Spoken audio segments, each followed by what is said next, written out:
Mbak mata kula bener salah pakai aku anut ulama-ulama di sini. Pokoknya mantafak koha walam yatasawwaf itu tafasako. Siapa yang berfikih tidak bertasawuf itu berstatus fasik. Fasik itu masih mendingan. Tapi tasawuf saja tidak fikih tahzan maka menjadi kafir zindik. Karena pasti punya keputusan khilaf al-Quran wa sunnah. Dia sering punya keputusan yang jauh berbeda dari Quran dan sunnah. Karena ada ilmunya. Apa tidak ada? Tidak ada. Wong kula bolak-balik krungu, ana wong wis puluhan tahun ra salat, bareng tobat, kepengin salat. Sowan wong model ngono-ngono iku wis penting istighfar sing akeh. Bar saiki. Bareng sowan aku yo tetep wis ngene ae, pokoke tiap salat ping pindho to yo. Anggap bae sing sitok iku ngomongdoki masalah. Tak dereng 10 tahun Gus. Lah nek pengen cepet 10 tahun tiap salat kowe ping 10. Lah kok terus asih tobat kok kesel ae meneng ngono. Sudah pakai kan aturan mainnya jelas karena dia ada sholat 10 tahun ya sudah setiap sholat gue double anggap baik sing sitok sholat hari ini sing sitok sholat masa lalu paham ya lah nak kok 10 tahun ya tak tahu naik 10 tahun ya berarti wis bar lah nak gue pengen cepat bayar kreditnya ya tiap bersolat jadi 10 jadi ngambil kredit mobil yang langsung 10 juta akan cepat selesai apa paket sing 1 juta tapi 4 tahun misalnya kan. Jadi kalau fikih jelas aturannya apa? Gus kula nu ra salat. Kula nate sowane wong fasik tapi tahu santri terus fasik. Kok salat 3 tahun. Super. Wah, nuwangi kula tobat, Mas. Wis salat nek ora salat berang tahun. Kita 3 tahun iki eling jelas. Ya ora takon istighfar ya, tiap salat iku udah beli. Nah, tapi mau istighfar ku engko bahas engko. Penting wajib sih. Napa? Rono sing gitu. Ora kok istighfar. Malah iki kiai rapal donga salat temen. Lah kok iso? Lah anggere jiwa binas saja ta namne Rabbil firli warhamni. Lah masamu iku gak istighfar. Wong salat. Kadang kiai kok ora pokok istighfar. Lah nek pas lungguh binas saja ten muni piye? Apa lam salat iki? Rabbil firli. Lah iku mbok anggap donga apa? Donga sugihan. Jadi agar julus beda saja kan otomatis udah Lalu tunggu istighfar atau tunggu sugihan. Mulane ngaji ya fakih itu perkuat supaya aturan dalam Islam itu jelas. Dan nanti setelah itu baru ngomong tasawuf. Jadi misalnya zakat, ya sudah uang zakat itu sekian. Setelah 1 nisab wajib zakat dan kewajibannya tiap tahun. Ya sudah seperti itu. Diberikan siapa? Ke mustahik. Mustahik itu sebenarnya ada 8. Sudah jelas detail. Lalu orang 8 ini kalau nggak ada ya diberikan yang ada. Kan dulu partai itu 8. Lama-lama kan tinggal 2 misalnya. Nah, ya kubu sana dan sini kan. Neng Indonesia kan paling karek mufukara abek masakin. Karena kalau amil di Indonesia rata-rata kan dikelola diurus negara. Apalagi yang basnas itu kan digaji negara. Tapi kalau di masjid-masjid ada amil. Tapi kan sukarelawan. Kalau misalnya amil zakat. Yang begini amil zakat untuk gak umumnya rantau.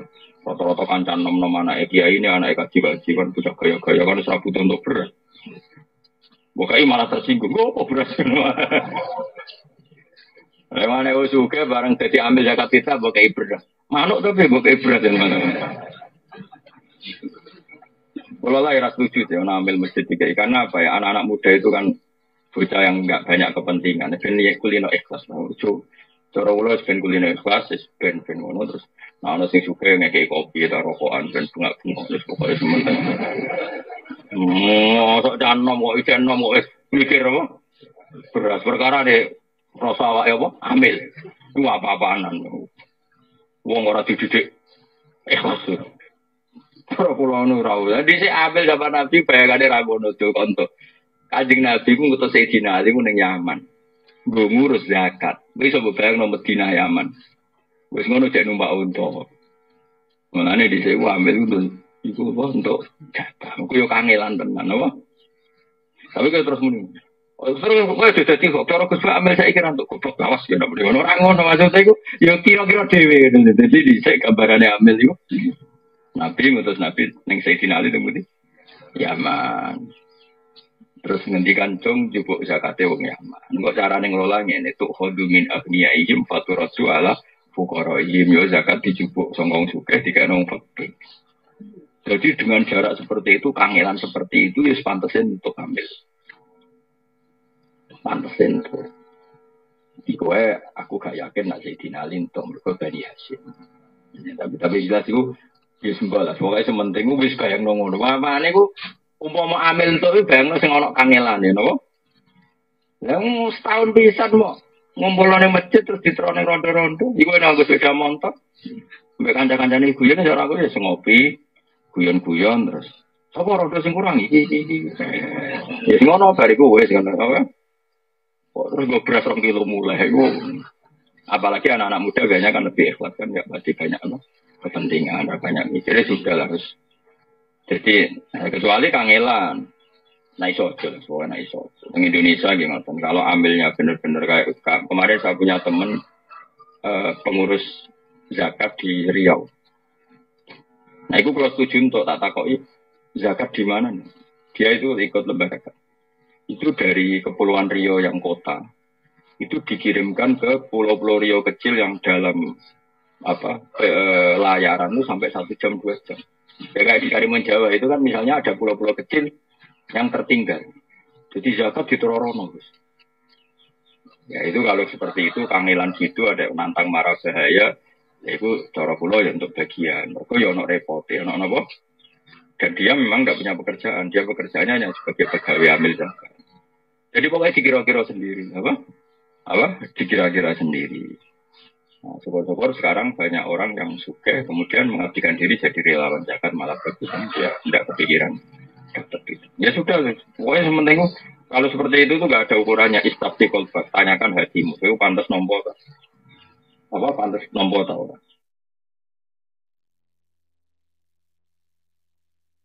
Wal makola tu sabiau de makola kang kaping 7 an alien radhiyallahu anhu wa karama wajh la kham suki solin.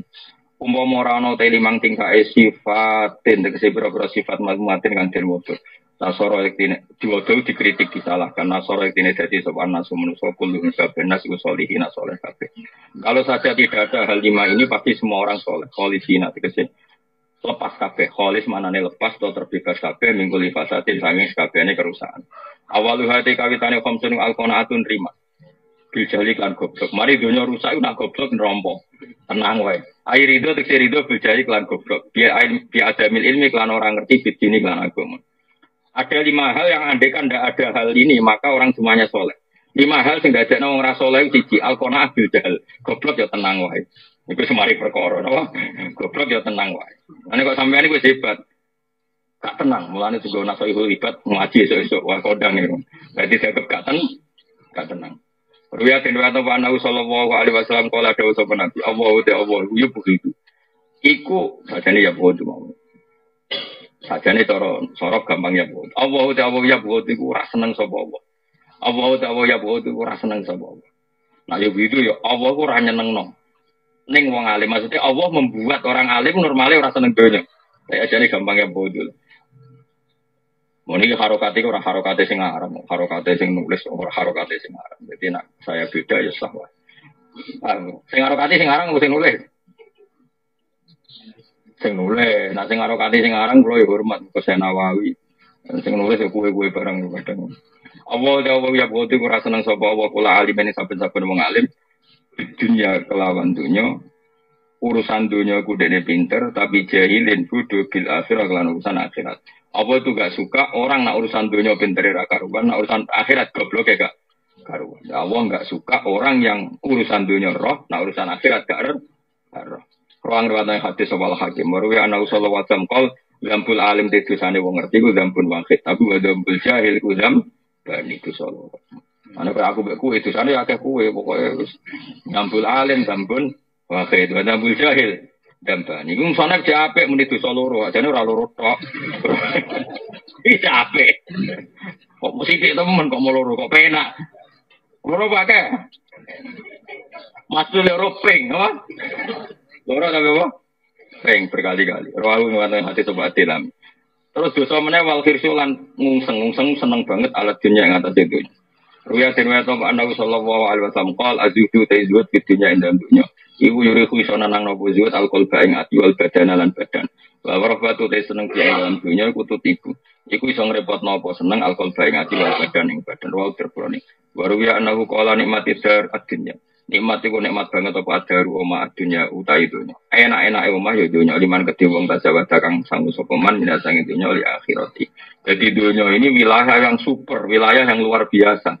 Asal kita gunakan untuk sangu akhir. Hatta yuk dimana jogeman ngeritik dunia nomor-nomor. Kita nanti di akhirat semua memori kita tentang dunia. Kita ning swarga ya mergo prestasi kita di dunia ya lewat sujud sedekah macam-macam. Kita nanti masuk neraka referensinya ya zaman kita di dunia. Ya, maka dunia ini rumah yang super istimewa.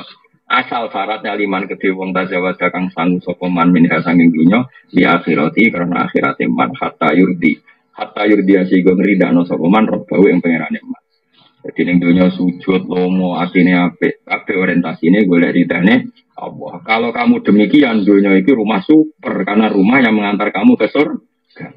Tapi wabi sadar ada rudunya ele-ele omah ya dunya liman kedhe wong sekat kang alang-alangi apa donya ku iman an akhirati sing akhir iman wa qasarat lan pepeko sapa man ceroboh sapa man ing dalam iki anrido robi donya iku ele-ele omah jika itu menghalangi kamu sangka ridane Allah Subhanahu wa ta'ala rawahul hakim wasukulan medhit bil fadli lan luwian ail buklu tegese medhit bimaklan perkara zata kang tambah apa man hajati sing hajate man bidalikal wektu ing dalem kono wektu wariba lan ora ikhlas fil amaling dalam amal etar kul ikhlas tegese ora ikhlas fil amaling dalam amal bimula hadati wirillah lan delok liyane Allah fi fil amal ruya anahu qala saduna sithik banget siksa adaban yaumul kiamat kuman wong ele-ele siksa ning kiamat siksa paling dahsyat di hari kiamat iku ngene kanggo sapa man iku kanggo wong yuri kang ngetokno sapa man memperlihatkan anasa ing manusa liya orang yang memperlihatkan ke manusia yang lain annafihi khairan bahwa dia punya kebaikan wala khairofi padahal hakikatnya tidak punya kebaikan. Terus saya wong tebar pesona itu. Kesannya baik padahal tidak ada kebaikan. Kesannya soleh dibeli rasoleh blas itu modus. Parah. Nanti lara-larane siksa orang yang memperlihatkan ke orang lain bahwa dia soleh padahal tidak soleh sama Rawahul Hakim. Makanya bener biasa wae kan. Ya, boy, sampean sing biasa wae. Ojo ngetokno saleh nemen-nemen, nek saleh malah diaudit mbek pangeran apa? Biasa nang guyu-guyu, biasa guyu banter. Adane guyu banter mari mati hati. Lah tapi nek aku khusuk modus lho. Dadi milih iki yo. Hisab guyu banter apa dihisab meneng terus modus pura-pura saleh ayo milih. Berat iki hisab. Berat pura-pura. Mergo kok pura-pura terus ngomong udah enggak bener. Padahal kadang nggak ngerti sama sekali. Salah biar kamu ada. Waru ya Nabi Sallallahu Alaihi Wasallam kal. Man utai sapani wong aro. Iku memperlihatkan sapaman anasa yang menuso. Diperlihat no fakoma yang sadure perkara indahu kang sadure man nalkosah yang di pengiran. Fahuwa munafik. Orang yang memperlihatkan dirinya ke orang lain seakan-akan dia itu takwanya kelas A. Itu munafik. Wong kelas biasa wae. Sidi-sidi astagfirullah. Sidi astagfirullah. Sebelum arah wong hiburan itu loh macam-macam. Tapi nak dengar dong astagfirullah. Sono wong ngrasani wong li astagfirullah. Wong bakas politik astagfirullah. Saiki wong dolali akhirat. Padahal jebule nak ning omah ujube ra karuan sombonge gak karuan. Orang yang memperlihatkan ke orang lain bahwa dia seakan-akan soleh, padahal tidak soleh, bahwa munafik. Aku mulane roh kowe beling wah iki wong jujur. Pasti jujur ya pancen tenan beling ngono maksudnya. Tapi nek ana wong saleh coba tuduh jangan-jangan modus ya ora usah ngono ya. Maksudnya mikir awakmu dhewe lah apa mikir wong liya. Tapi jelas man aran nasa qoma inda minal khasyah bahwa munafik. Rawahul Bukhari waduh. Repot nek Imam Bukhari. Lah nek misale rawine gak Bukhari ya paling hadis masalah ngono. Oh, ndak hadis sahih, ndak bisa dibuat pegangan kan. Dan Rawahul Bukhari tuntas ya, Pak.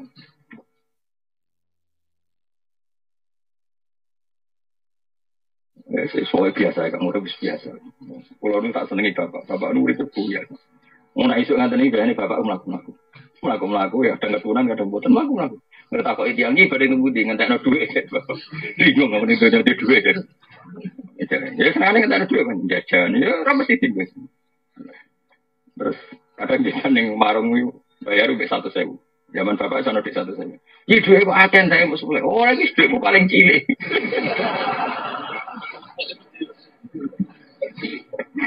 Bapak sedang dikuyan. Ya dulu ya saya eskal kenapa gitu. Saya ngerti. Bapak ingin mentertawakan dunia. Dunia itu lucu, itu lucu-lucuan. Dunia wala ikut apa? Wala benar ya. Ya kan laku terus nilai konco-koncone kadang 3 kilo paling kilo itu laku. Nggak neng jalan ketemu angkot terus numpak angkot. Dia sih santai. Saya yang ngasih mobil, soalnya bapak kalah. Mana nurun tengkulo-kulo ngebis di biasa gue mobil ini. Bapak ini, terus kabungan mobil itu kadang melaku sampai angkor, kadang supir yang jenis rotor kenapa? Jadi kemudian terakhir, mohon pulau ternon, sekuan, enak jadi supir, enak ya, enak jadi bantah-bantah lucu darah karo.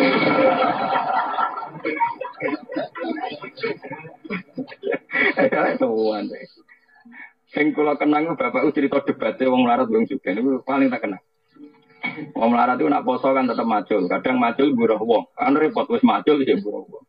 Protesnya wong suke, enak jenengan wong suke. Poso turun ning omah delok TV, kula niku wong larat. Jadi nek poso iku berat, wis poso iki macul buruh wong.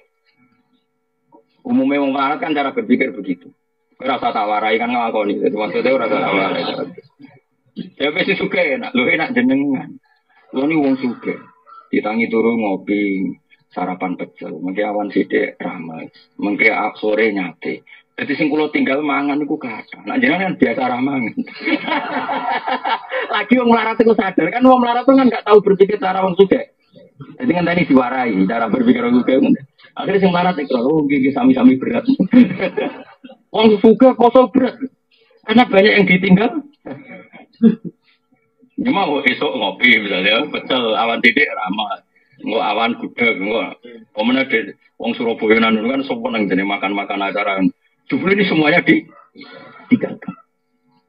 Jenengan kan pun biasa ninggal ngoten sekanten. Wong jenengan tiang melarat. Akhirnya nggih sami-sami repot. Niku kancane bapak. Bapak itu kanca sugih Surabaya. Nah bapak nak itikaf di masjid tampil ngajak melarat. Nah 2 orang ini debat ditunggu di bapak. Jadi kayu pas batik. Zaman itu sempat BMW. Wah itu nangger itu. Angger tanggal 21 ngajak itikaf bapak. Marah nih bapak gue BMW. So naruhan. Mau gue itikaf. Gue itikaf nih masjid Tuban. Gue lagi rong jam. Mau gue medal. Boleh sate. Jadi jedane itu nyate. Mau itikaf nih. Mau gue itikaf. Nggak bareng jam. Medal mali. Boleh ketan. Sing marah jo melok. Jadi mau itikaf gue BMW. Amin jeda. Wiritan yang 1 jam jeda. Sing marah, urung-urung kok leren, wes ta. Karo rasane terus. Akhirnya bareng sing sugih dhewe tuh sing marah. Derek.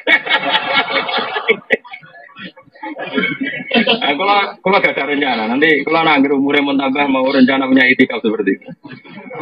Kenapa di daftar monggo nanti itu itikaf jeda, no? Itikaf saya gue BMB, no? Sanggup. Jadi misalnya 21 nih masjid Tuban, kok 23 nih masjid Demak, pokoknya boleh masjid wali-wali. Yang marah 3 artinya langsung full, maksudnya itikaf full. Yang suka tiap saja udah jeda. Kiai ini seneng jeda santai wae. Mencoro kiai mau itikaf nih masjid ibadah, nyeneng no bakul yo. Kiai kan ilmunya akeh, jadi bapak tenang aja. Aku kiai yang juga ibadah tenang aja. Santai. Ya karena tadi sebetulnya berpenampilan soleh kalau benar-benar gak soleh itu masalah. Man aron nasa fokoma insa minal khasyah bahwa jadi orang yang mempertontonkan, memperlihatkan ke orang lain seakan-akan dia punya kelas khasyah, punya kelas takwa yang luar biasa, padahal dia takwanya biasa-biasa saja. Itu bahwa nanti kalau ada di Jawa itu biasa. Nanti sarah pulau mbak mun alim-alim mau poso ya biasa, nggak terus over ibadah itu biasa. Yang luar biasa itu amal mereka. Tapi ada penampilannya apa? Biasa. Sarah pulau soleh-soleh orang terus ini istighfar itu biasa. Bukan berarti mereka ada istighfar karena takut memperlihatkan kesalahan di luar kapasitasnya. Keman aronasa fokoma indah minal khasyah bahwa ini sarah pulau soleh-soleh alim-alim buribe itu biasa. Sarah pulau kalau orang bangun ketemu bapak ikut cukup-cukup, ketemu untuk ikut cukup-cukup. Kalau bolak balik orang alim-alim ketemu ikut cukup. Itu biasa. Ya karena tadi mereka adalah orang-orang yang menjaga keikhlasan. Warwiya annahu qol inna wa satana wa ta'ala harrama. Iku ngaramno sapa wa ta'ala jannata ing swarga ala kulli mura'in ing atase saben-saben wong sing riya, sing mempertontonkan amal yang di atas apa kapasitasnya. Wa ngriwatan hadis sapa Abu Nu'aim terus terakhir sing masalah berat wal ijabulan wong muk bangga biro iklan pendapat dhewe kayak sekarang setiap orang hanya mengkagumi pendapat kubunya sendiri. Dipek menangi dewi cara Jawa itu termasuk kerusakan itu. Istighsan utek sing anggap apik mau diaklihi kelan akali wong dhewe wa tadbiri lan oleh ngatur awake dhewe. Jadi kalau aturan yang dia bikin dianggap yang terbaik, mengkritik orang lain, wah aturannya harusnya enggak seperti ini. Nah, ketika aturan versi dia dianggap yang terbaik, itu jenenge tabir dan itu mari dunya rusak. Wa tarufu ulan rasa kumuluhur rifai maknanya dhuwur, maknanya ngerasa kumo luhur, ngerasa paling tinggi, bidali kelawan akli wa tadbir. Meneruskan kajian yang paling penting dalam ulumul Quran termasuk adalah al-ibratu bi umumil lafzi la bi khususis sabab. Itu terkenal. Jadi Nabi karena seorang manusia, apapun hebatnya Nabi ini seorang manusia, tentu kalau ngandani cara Jawa atau mengkhitobi pasti ngendikan sama yang di depannya. Tapi bukan berarti hukum ini khusus pada yang di depannya, tapi menjadi umum. Kenapa menjadi umum? Ya karena kebaikan itu boleh dilakukan oleh siapa saja. Misalnya Rasulullah ngendikan sama Mu'ad, ya Mu'ad inni uhibbuka, fala tada'anna dubura kulli sholatin. Wa fi riwayatin fakul fi duburi kulli sholatin, Allahumma a'inni ala zikrika wa syukrika wa husni ibadatik. Itu jelas kalimatnya Nabi, ya Mu'ad, saya mencintai kamu. Maka jangan pernah engkau tinggalkan setelah sholat, kamu membaca Allahumma a'inni ala zikrika wa syukrika wa husni ibadatik. Ya Allah, tolonglah kami supaya selalu mengingat engkau ala zikrika dan mensyukuri nikmat engkau, dan tolong kami selalu beribadah kepada engkau. Lalu kalau melihat asbabil wurud, kalau dalam ilmu hadis biasanya disebut asbabil wurud, kalau dalam ilmu Quran disebut asbabin nuzul, tentu yang didhawuhi itu ya Mu'ad. Tapi Anda tidak boleh begini, saya tidak wiridan itu, yang disuruh Nabi kan Mu'ad, saya kan tidak Mu'ad. Itu tidak boleh seperti itu. Makanya kita tidak boleh terlalu tekstual, karena tadi resikonya Anda tidak mengikuti kaidah al-ibratu bi umumil lafzi la bi khususi sabab. Sebab itu saya tadi di kantor rektorat ya Pak Ordas ya, bilang nanti untuk kajian yang di kantor rektorat pakai kitab Syajaratul Ma'arif, karena kitab itu juga yang sekarang dalam proses penerjemahan saya dengan Pak Quraisyab di PSG, yang di sini pakai kitab Itqon. Nanti mulai bulan depan, karena saya dipaksa untuk meneruskan.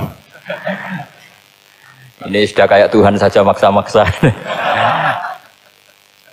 Itu pakai kitab Itqon, nanti babnya tak kasih yang mendesak untuk diketahui, termasuk apa? Al-ibratu bi umumil lafzi la bi khususi sabab. Sehingga di Quran misalnya begini, ada cerita begini. Nabi Isa itu bilang begini, saya ini siapa? Saya ini adalah orang, kata Nabi Isa, wa ja'alani mubarakan aynama kuntu. Saya adalah orang yang di mana-mana itu memberi berkah, memberi manfaat kepada siapa saja. Itu jelas tentang Nabi Isa. Tapi oleh ulama dikasih judul yang umum, babu nafil ibad bikullil bilad.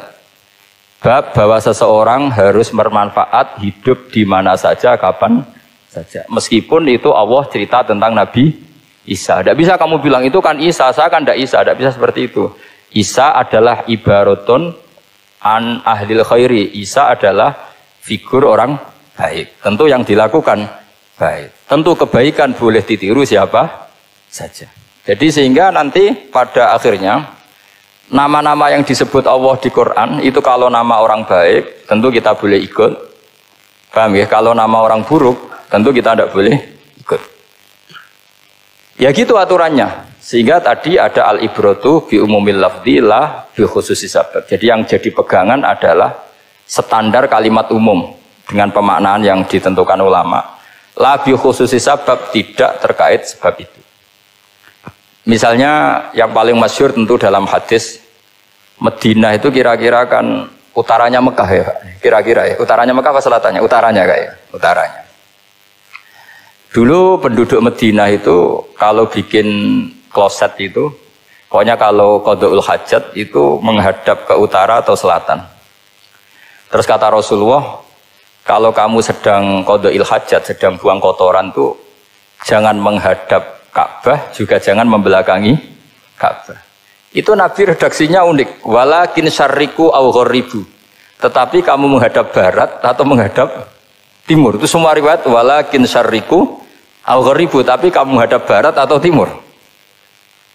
Nah, artinya apa? Kata syarriku aw gharibu adalah binisbat di ahli Madinah, karena orang Madinah posisinya di utara Mekah. Sehingga kalau menghadap utara atau selatan berarti menghadap Ka'bah atau membelakangi Ka'bah, dan itu tidak boleh dalam proses qada'il hajat, masbak kotoran. Terus Nabi memerintahkan menghadaplah ke barat atau ke timur. Nah, al-ibratu bi'umil lafzi la bi khususi sabab juga direvisi oleh ulama begini, kecuali sebab itu ada ilat. Maka kalau demikian yang dimenangkan ilatnya bukan teknya. Saya ulang lagi, yang dimenangkan ilatnya bukan teknya. Kayak tadi di hadis itu kan Nabi ngintikan apa? Tetapi menghadaplah barat atau menghadap ke timur. Tentu orang Indonesia malah kalau itu kebalikannya. Orang Indonesia kalau ke barat atau ke timur kan malah menghadap Ka'bah atau membelakangi Ka'bah. Di sini pentingnya ijtihad. Dan ijtihad ini lazim, bukan harus Imam Syafi'i atau Imam Malik. Semua orang normal pasti tahu proporsi kalimat tadi. Karena ada aturan al-hukmu yaduru ma'ilatihi wujudan wa adaman. Gitu seterusnya. Ini penting saya utarakan. Sehingga ketika Rasulullah sedekah dengan dinar dikasihkan fakir miskin atau dirham dikasihkan fakir miskin, pikirannya ulama adalah sedekah dengan mata uang yang berlaku saat itu. Tidak selalu ditetapkan dinar atau dirham. Begitu juga ketika Rasulullah dulu zakat fitrah pakai susu kering atau pakai kurma atau pakai gandum. Ulama semua bilang yang penting kuti ahlil balad. Yang penting makanan pokok di negara itu. Dalam konteks Indonesia tentu apa? Beras. Ini penting saya utarakan karena tanpa mengkaji ulumul Quran seperti ini, dan kita insya Allah bulan depan saya langsung bawa kitab Itqan. Di situ ada beberapa contoh. Harus seperti itu. Karena kalau tidak terikat sebab, itu nanti takutnya ayat umum menjadi liar. Misalnya begini, pernah ada aliran sesat dulu. Kebetulan di Jogja itu saya lihat di TV. Entah salah kiainya, entah salah dosennya, entah salah siapa. Atau salah orangnya agak stres, tidak tahu saya. Semoga salah orangnya itu sholat menghadap ke 4 arah. Alasannya Allah nggak ada di mana-mana, ya sudah di barat, rakaat kedua ke utara, rakaat ketiga ke timur, rakaat keempat ke selatan. Itu uniknya itu ngawurnya lah, bukan uniknya. Ngawurnya itu dalil fa'ina matuwallu fatamma wajhuwa. Kamu hadap kemana saja di sana dari itu Allah. Sehingga semua ulama ketika bikin kaidah al-ibratu bi'umil lafzi la bi khususi sabab selalu menyertakan kecuali khususus sabab ini ada illatul hukmi. Maka itu enggak jadi. Kayak ayat tadi, kalau kamu pakai umumnya lafaz itu kan boleh sholat menghadap mana saja. Nah makanya Imam Syafi'i ketika ditanya, lalu ayat ini proporsinya gimana? Kata beliau, fis safar. Orang yang sedang di pesawat, mau sholat, tentu masuknya fatamma wajibah. Jadi dalam kondisi bepergian, yang kita ingin sholat, maka pakainya ayat seperti itu. Tapi kalau kondisi nomor, fawal diwajaka syatrul masjidil haram. Jadi makanya ini penting ngaji ulumul Quran. Kita tidak bisa hanya megang terjemah atau megang apa, kemudian kita fatwa atas nama Quran dan hadis. Sehingga dulu syaratnya memang ketat, harus hafal Quran, hafal hadis, menguasai usul fikih, menguasai macam-macam. Karena tanpa itu memang tidak bisa. Sampai Ibnu Abbas ngendikan, kamu jangan pernah fatwa pakai Quran. Fa inna lahu wujuhan katsirah, karena Quran punya sisi yang banyak. Walakin hajuhum bisunnah. Kalau kamu adu hujjah, pakailah sunnah Rasulullah SAW, karena di situ penjelasan Quran. Misalnya tadi Rasulullah ketika kondisi normal pasti sholat menghadap Ka'bah. Jadi kalau bepergian nanti unta, kata riwayat, ainama tawajjahat bihi rakhilatuh, kemana saja posisi unta menghadap. Ada ulama berpendapat itu khusus sholat sunat. Kalau sholat fardu dalam kondisi ada punya mobil harus berhenti. Ini mazhab Syafi'i. Sehingga misalnya saya, Pak Harsoyo, Pak On bawa kijang, mobilnya sendiri. Kalau sholat fardu jangan mentang-mentang pakai kendaraan terus menghadap sekenanya. Kalau mau ke Banyuwangi berarti menghadap ke Timur ndak, itu yang boleh hanya sholat sunat. Kalau sholat fardu harus berhenti. Karena kijang ini dalam kendali Anda. Kecuali dalam surah yang kendaraannya tidak dalam kendali Anda. Misalnya kita naik pesawat. Jadi harus dibedakan. Jangan mentang-mentang Nabi sholat di onta kemana saja menghadap. Tapi konteksnya kan onta ini, cara berpikir onta ini dalam kendali Nabi. Tapi kalau pesawat kan tidak. Jelas ya? Jadi makanya ini pentingnya proporsional. Jadi kalau kita naik kijang misalnya mau ke Banyuwangi, kalau waktu duhur ingin sholat ya harus berhenti. Karena yang aina matawajjahat bihi rokhilatuh, kemana saja kendaraan membawa kita itu dalam konteks sholat apa? Sunnah. Jadi ini pentingnya ulama. Ini yang dikatakan al ulama warasatul anbiya. Karena sanad ini musalsal terurut sampai Rasulullah SAW. Terus ada lagi ayat umum yang akhirnya jadi judul umum. Misalnya begini. Kita tahu cerita Nabi Khidir, di antara ceritanya ada satu kampung itu pelit. Makanya orang pelit itu wajib didendami. Karena Nabi pun itu baik-baiknya orang. Kalau sama orang pelit tetap dendam. Karena buruk-buruknya orang itu orang pelit. Tahu kan alamatnya orang pelit? Qoribun minan nar, ya dekat-dekat neraka itu kata-kata. Kalau al-bakhil qoribun minan nar, ba'idun minal jannah. Jadi kalau sama tanya alamatnya ya dekat-dekat neraka. Singkat cerita, Nabi Musa dan Nabi Khidir itu kecapean sekali masuk satu kampung. Karena saking kecapean, lapar, minta kampung itu menyediakan makanan. Istatama itu mereka minta makan, saking laparnya, saking karena di perjalanan yang melelahkan. Istatama ahla fa'abau ayudayifuhuma. Tapi kampung situ kampung pelit. Jika semuanya tidak mau yang ngasih apa? Makan. Tapi pas mau keluar dari kampung, ada tembok, ada kayak prasasti itu, yang mau roboh. Yang mau apa? Roboh. Terus sama Nabi Khidir, tembok yang mau roboh ini ditata. Ditata jadi baik lagi. Nabi Musa kata Nabi Musa, kok kurang pegawaian mau medit, pagri urusi. Jadi makanya dendam sama orang meditnya agak sunat. Karena Nabi Musa juga marah sama Nabi Khidir. Orang kayak kampung kayak begitu pelit kok temboknya apa rusak kamu benahin gitu. Terus Nabi Khidir menjawab, wa amal jidaru fakana lulamaini yatimaini fil madinati wa kana tahtahu kanzul lahuma wa kana abuhuma sholihah. Begini loh, tembok ini adalah penyimpan harta. Penyimpan harta untuk anak yatim. Bapaknya dulu itu soleh. Artinya terus dibabkan oleh ulama, babu ikrami sibyanil mu'minin. Bab kita memuliakan anak-anak orang soleh. Sehingga dalam adat kita menghormati Habib, menghormati Gus, menghormati anak pahlawan, menghormati orang-orang yang dulu berjuang kepada untuk Indonesia. Karena di antara yang dipertimbangkan Nabi Khidir adalah wakana abuhuma sholihah. Tentu kita menghormati putra-putri yang dulu mendirikan UII, macam-macam. Ya tentu proporsional, tapi tetap saja dapat poin dulu atas nama putra pahlawan, putra orang-orang soleh. Karena Nabi Khidir ketika mempertimbangkan itu, alasannya wakana abuhuma sholihah. Terus fa'arada rabbuka yablugha ashuddahuma wastakhrijakan zahuma. Tentu Allah ingin kalau tembok ini roboh, kemudian kelihatan khazanahnya atau tabungannya, nanti dipakai orang-orang zalim. Kalau dipakai orang zalim, maka yang berhak tidak mendapatkan. Sama, negara ini itu dimerdekakan oleh para pahlawan supaya dikelola secara kesolehan, supaya dikelola secara orang baik. Maka orang soleh semua harus ikut kompetisi dengan tanda kutip merebut negara. Karena apa? Tapi tentu tidak perlu chaos, tidak perlu anarkis, karena tentu kemerdekaan ini dibela-belain supaya kita jadi baldatun thayyibatu wa rabbun ghafur.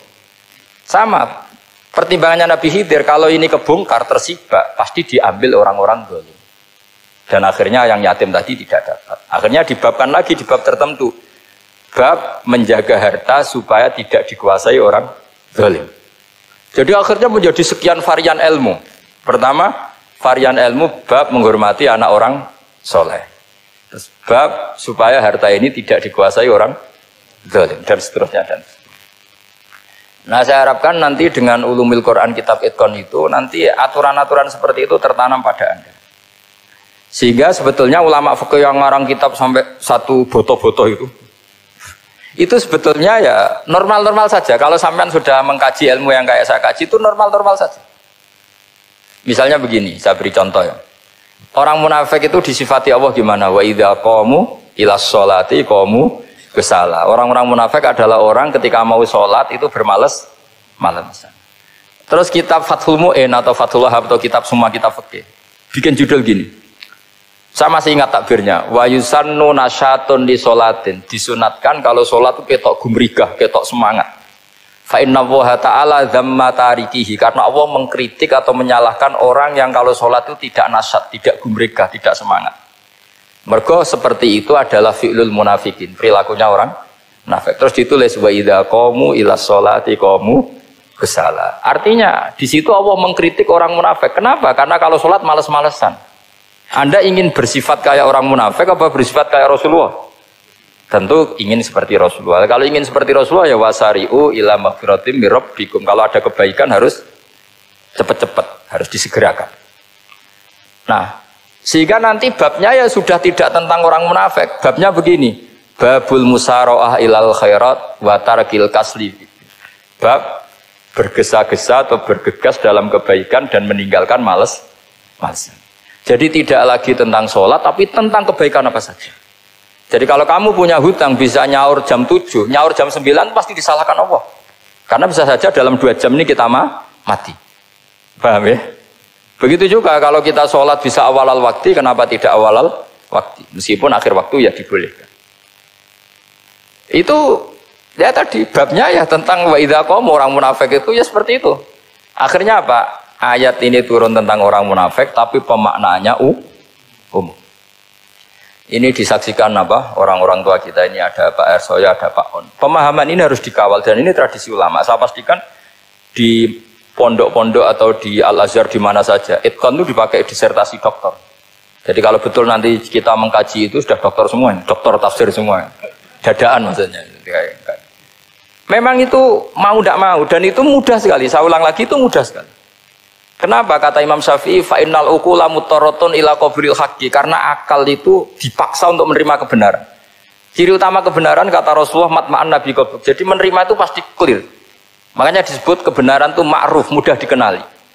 Sesuatu yang salah bahasa Arabnya itu mungkar, angkarohul aklu. Akal itu tidak nyaman. Makanya disebut apa? Munkar, sesuatu yang diingkari. Akal itu asing. Ya asing tuh misalnya, sepeda motor ini milik siapa? Milik Zaid. Ya sudah lah saya pakai, tidak usah pamit. Akal pasti, ini kok aneh, kok nggak milik orang kok nggak pamit. Akal pasti nggak terima. Makanya agama itu hanya menerima al-ma'ruf yang mudah dikenali dan menolak al-mungkar, sesuatu yang akal itu nggak terima. Jadi Imam Bukhari ketika ditanya, kenapa kamu salim itu bisa mensarai sanad-sanad Rasulullah? Kata beliau, kalau kamu akalnya normal itu ya gampang saja. Terus ditanya, contohkan. Beliau contohnya begini. Pernah syurrahul hadis, para pensarah hadis itu habis otaknya. Gara-gara Imam Bukhari bikin judul begini. Babu sihhati tolakil akhros. Ingat-ingat ya. Babu sihhati tolakil akhros. Bab sahnya tolaknya orang bisu. Orang bisu itu orang nggak bisa ngomong tuh kalau bahasa Jogja. Bisu ya? Bisu. Bisu itu cerita bab sah tolaknya orang akhros. Ternyata apa? Sekian riwayat yang dipakai itu begini. Ana wa kafilul yatim kahataini fil jannah. Nabi pernah ngendikan saya dan yang merawat anak yatim kahataini fil jannah. Wa asyara bi musabbihatihi wal wusta. Pokoknya Nabi ngendikan begini. Paham ya? Maksudnya apa? Betapa yang rawat anak yatim itu sangat dekat dengan apa? Dekat dengan Nabi di apa? Surga. Terus hadisnya berikutnya asyahru hakada pakai tangan 10, ahakada wa hakada wa hakada berarti 30. Asyahru hakada wa hakada wa hakada berarti berapa? 29. Terus berikutnya hadis Aisyah sholat lama, terus ditanya orang di tengah-tengah sholat, Aisyah kenapa sholat lama? Fa'asyarat nahwas sama. Kemudian Aisyah memberi isyarah nahwas sama. Ternyata saat itu gerhana apa? Mata. Itu surahul hadis bingung semua. Ini cerita tolaknya orang bisusah kok ngelantur kemana-mana ini. Ternyata maksudnya Bukhari begini, maksudnya Imam Bukhari. Penjelasan yang namanya tolak itu kan segot. Ya segot, tahu segot akad lah kalau dalam bahasa Jogja mungkin. Kalau kamu nikah kan angkah tuka wazawazwa terus bilang apa qabil tu nikahaha wa taswiyah. Terus kalau kamu menceraikan istri kamu bilang kamu saya ceraikan. Yang dikatakan sighat itu adalah ekspresi atau implementasi dari sesuatu. Misalnya kamu ingin tolak, bilang saja tolak. Kalau kamu ingin muji orang, bilang saja begini. Pasti itu maknanya muji. Kalau ingin menyemooh, bilang begini. Nah, artinya gini, kalimat itu bisa diganti isyarah. Saya ulang lagi, kalimat itu bisa diganti. Buktinya Nabi mengisyaratkan saya dekat, bilang begini. Paham ya? Aisyah bilang gerhana, hanya bilang begini.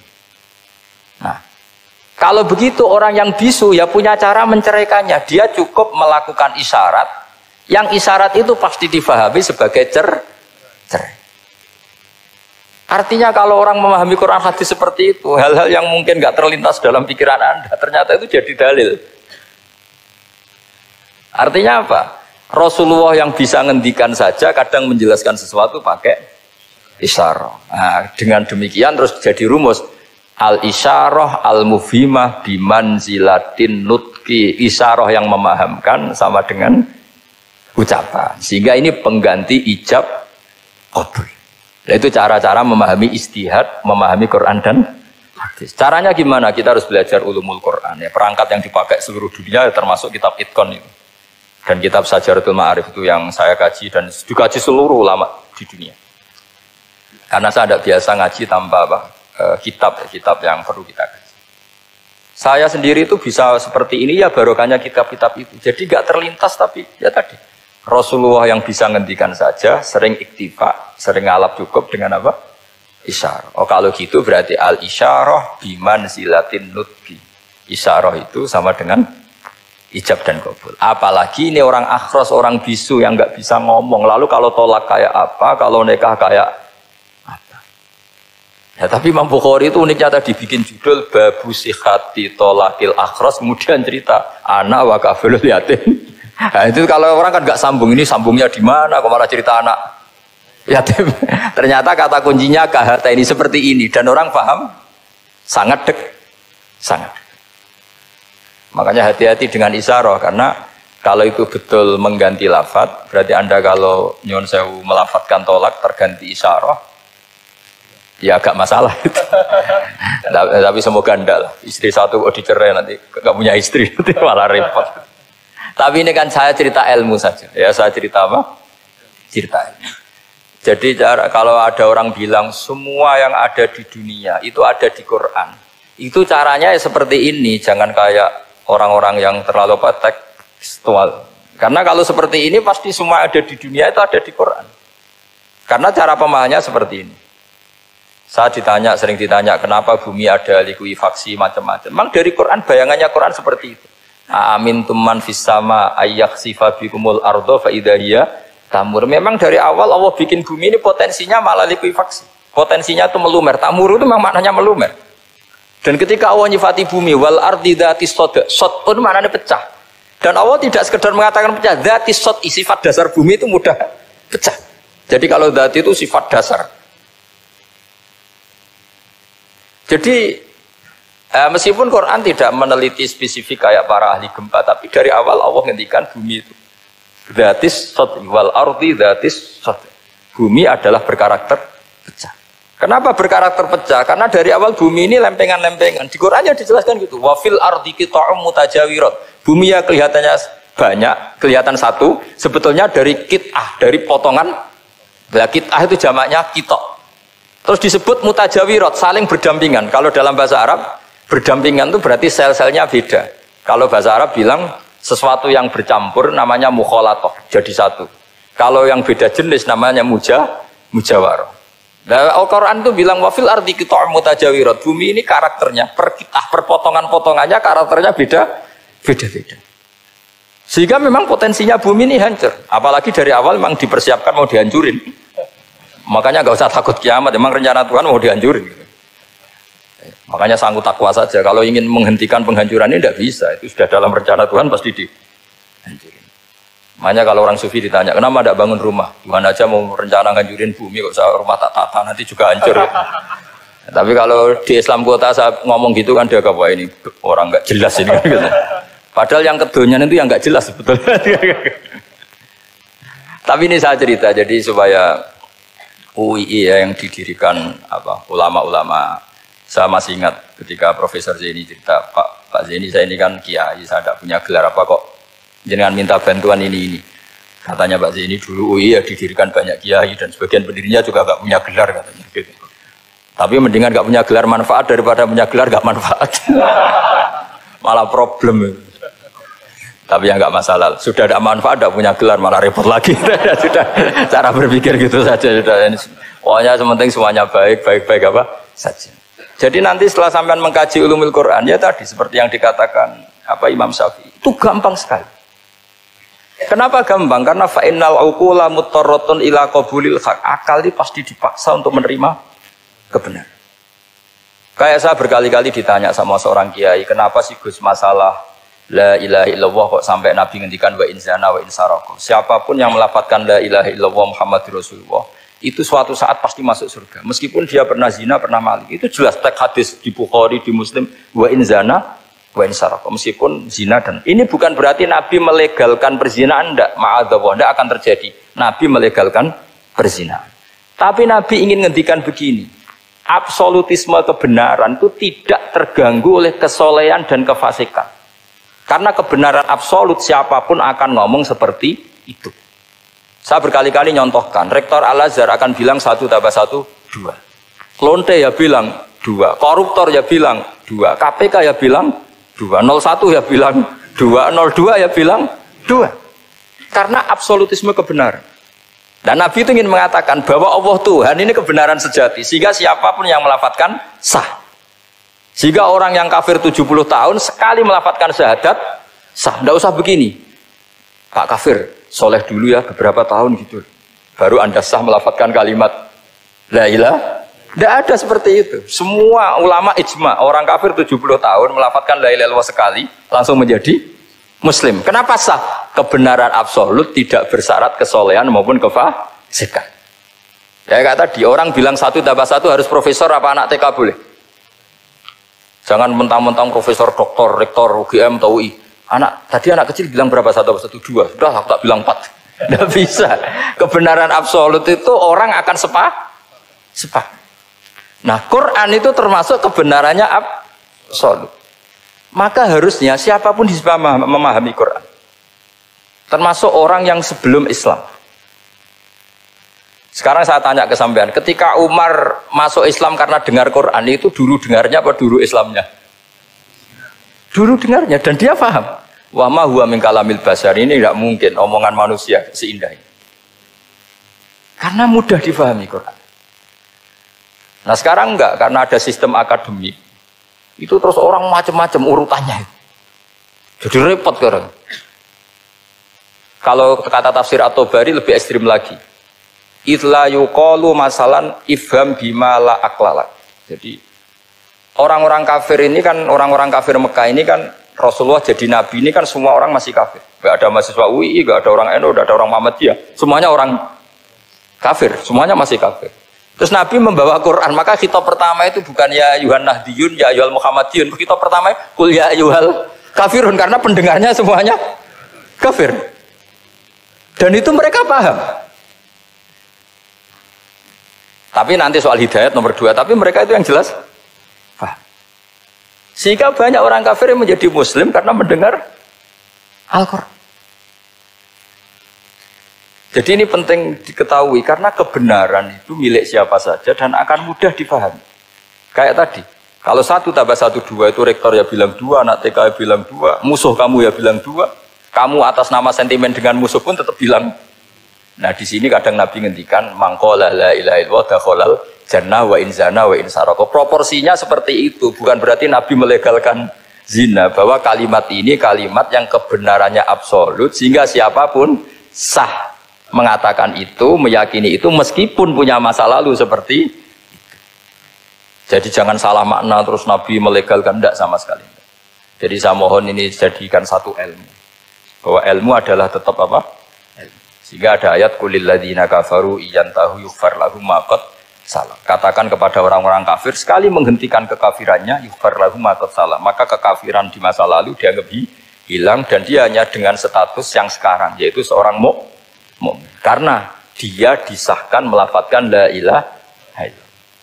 Makanya pernah ada cerita, ini penting saya utarakan ke jenengan. Ada orang kumpul kebo, singkat cerita, kumpul kebo lelaki sama perempuan. Suatu saat Nabi dikasih tahu sama tetangganya, ya Rasulullah, orang yang biasa kumpul kebo itu sekarang sudah nikah. Jawabannya Nabi unik. Alhamdulillah, kira-kira gitu kalau bahasa Indonesia, qad kharaja min sifahin ila nikahin. Dia sudah keluar dari tradisi zina, sekarang dia sudah dengan kehormatan nikah. Maksudnya gini, kalau malam Senin dia belum nikah, kumpulnya kan masih kumpul kebo bertahun-tahun gitu. Paginya dia nikah, malamnya kumpul sudah kumpul sunnah karena sudah nikah. Jadi tak sama seperti tadi. Kalau dia belum melafadzkan kalimat tauhid, ya statusnya dia kafir. Sekali melakukan kalimat tauhid, ya statusnya dia muslim atau mukmin. Sama.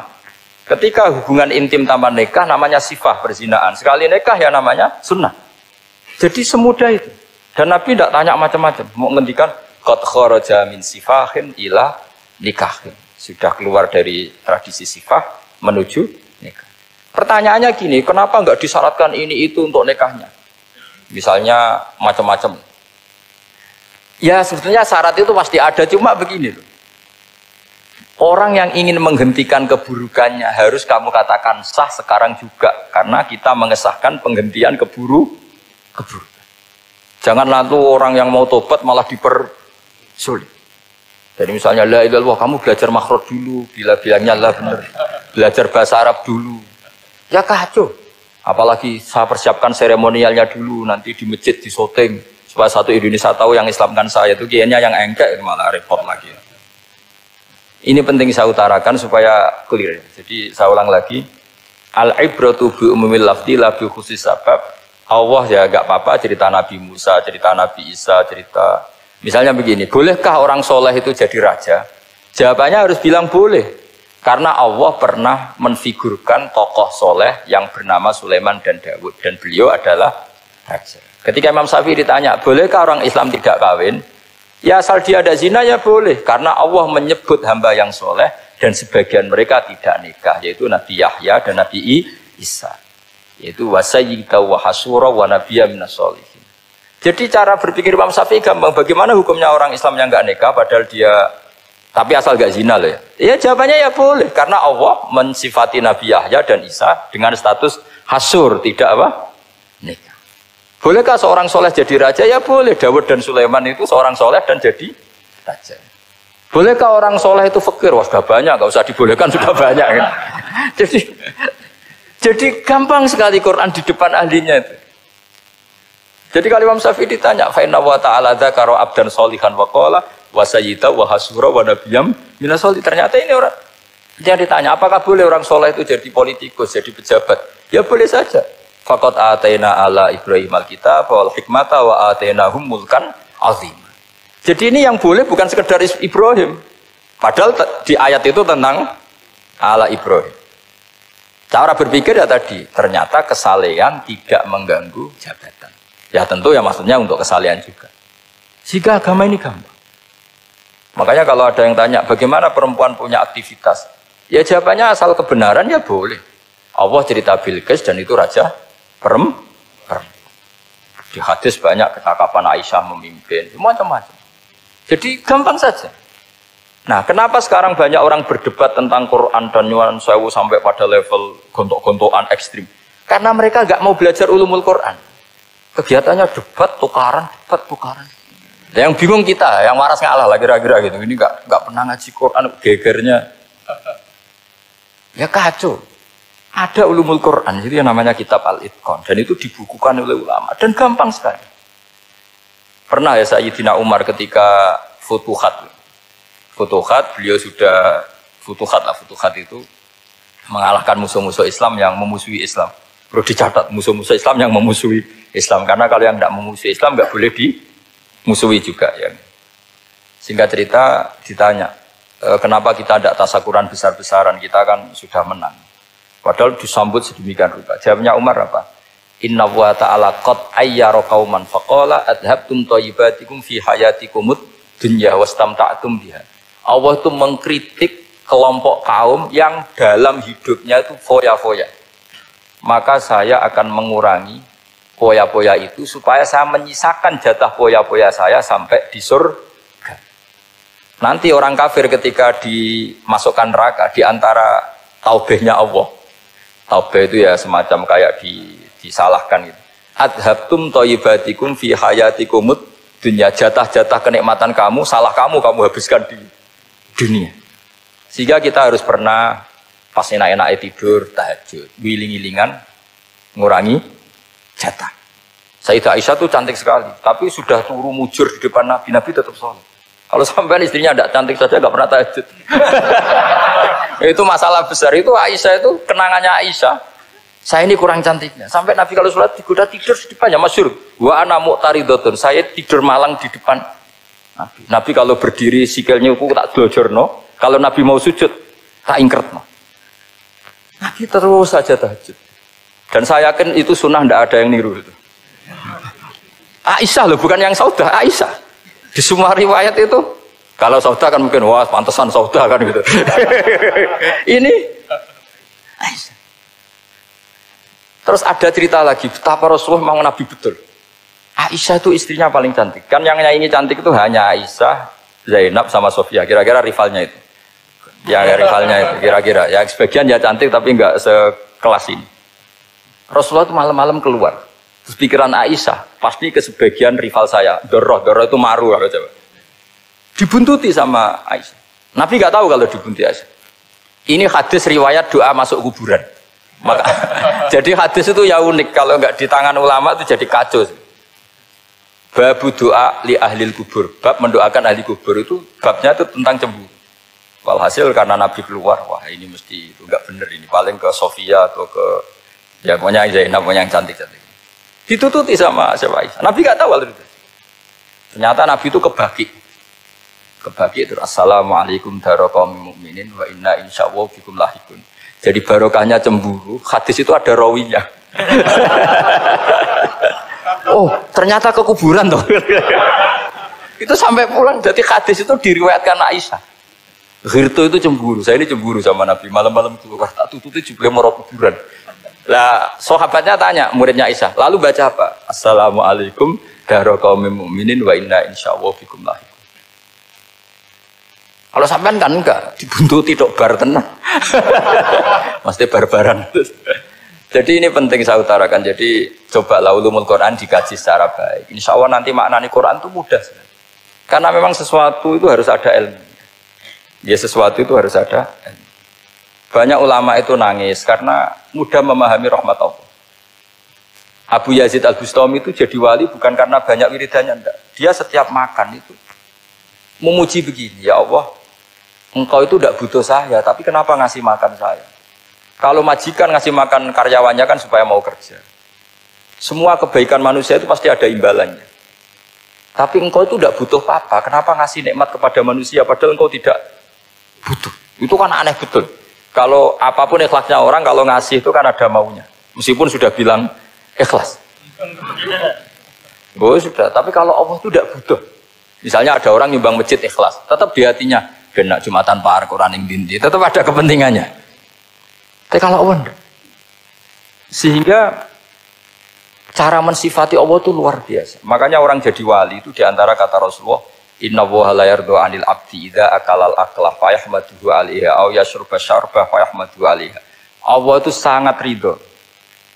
Orang jadi wali itu kan diridani Allah. Allah itu sangat ridho kalau seseorang makan, kemudian dia muji Allah. Coba apa hebatnya Donald Trump, kalau gak makan ya lemes mati. Apa hebatnya presiden seluruh dunia, kalau gak makan ya lemes mati. Orang yang katanya paling top di dunia, itu gak makan kangkung, nyatanya ya lemes. Hebatnya di mana? Yang kita puji-puji hebat, ternyata kalau gak makan itu lemes. Pak Rektor gak makan lemes, apalagi Pak Onwel gak makan lemes. Hebatnya apa coba? Nah, terus kelihatan wa khuliqal insanu dhaifah. Makanya ketika Allah mengingatkan orang yang menyembah Isa, Allah hanya menghentikan gini, karena yakulani to'am. Isa dan ibunya itu makan. Maksudnya kalau nggak makan itu ya lemes. Kamu kebayang nggak punya Tuhan terus, Pak Tuhan jangan lemes, monggo dariin ya. Kayak apa malunya kita punya Tuhan kalau nggak makan apa? Lemes.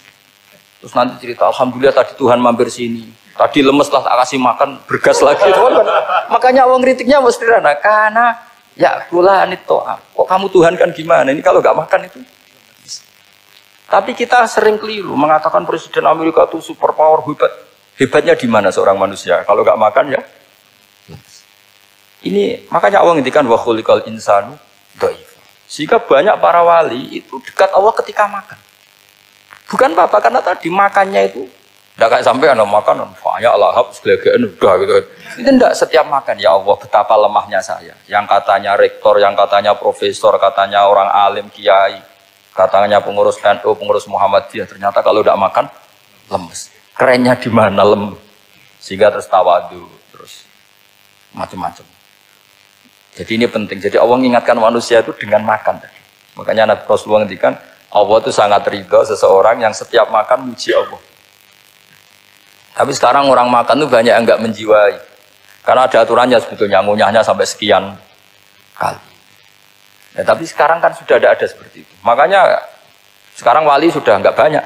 Pendaftarnya juga sudah ada banyak. Apalagi orang-orang intelek itu sudah agak tertarik daftar wali. Memangnya kalau sudah jadi wali dapat uang, malah repot lagi kalau itu.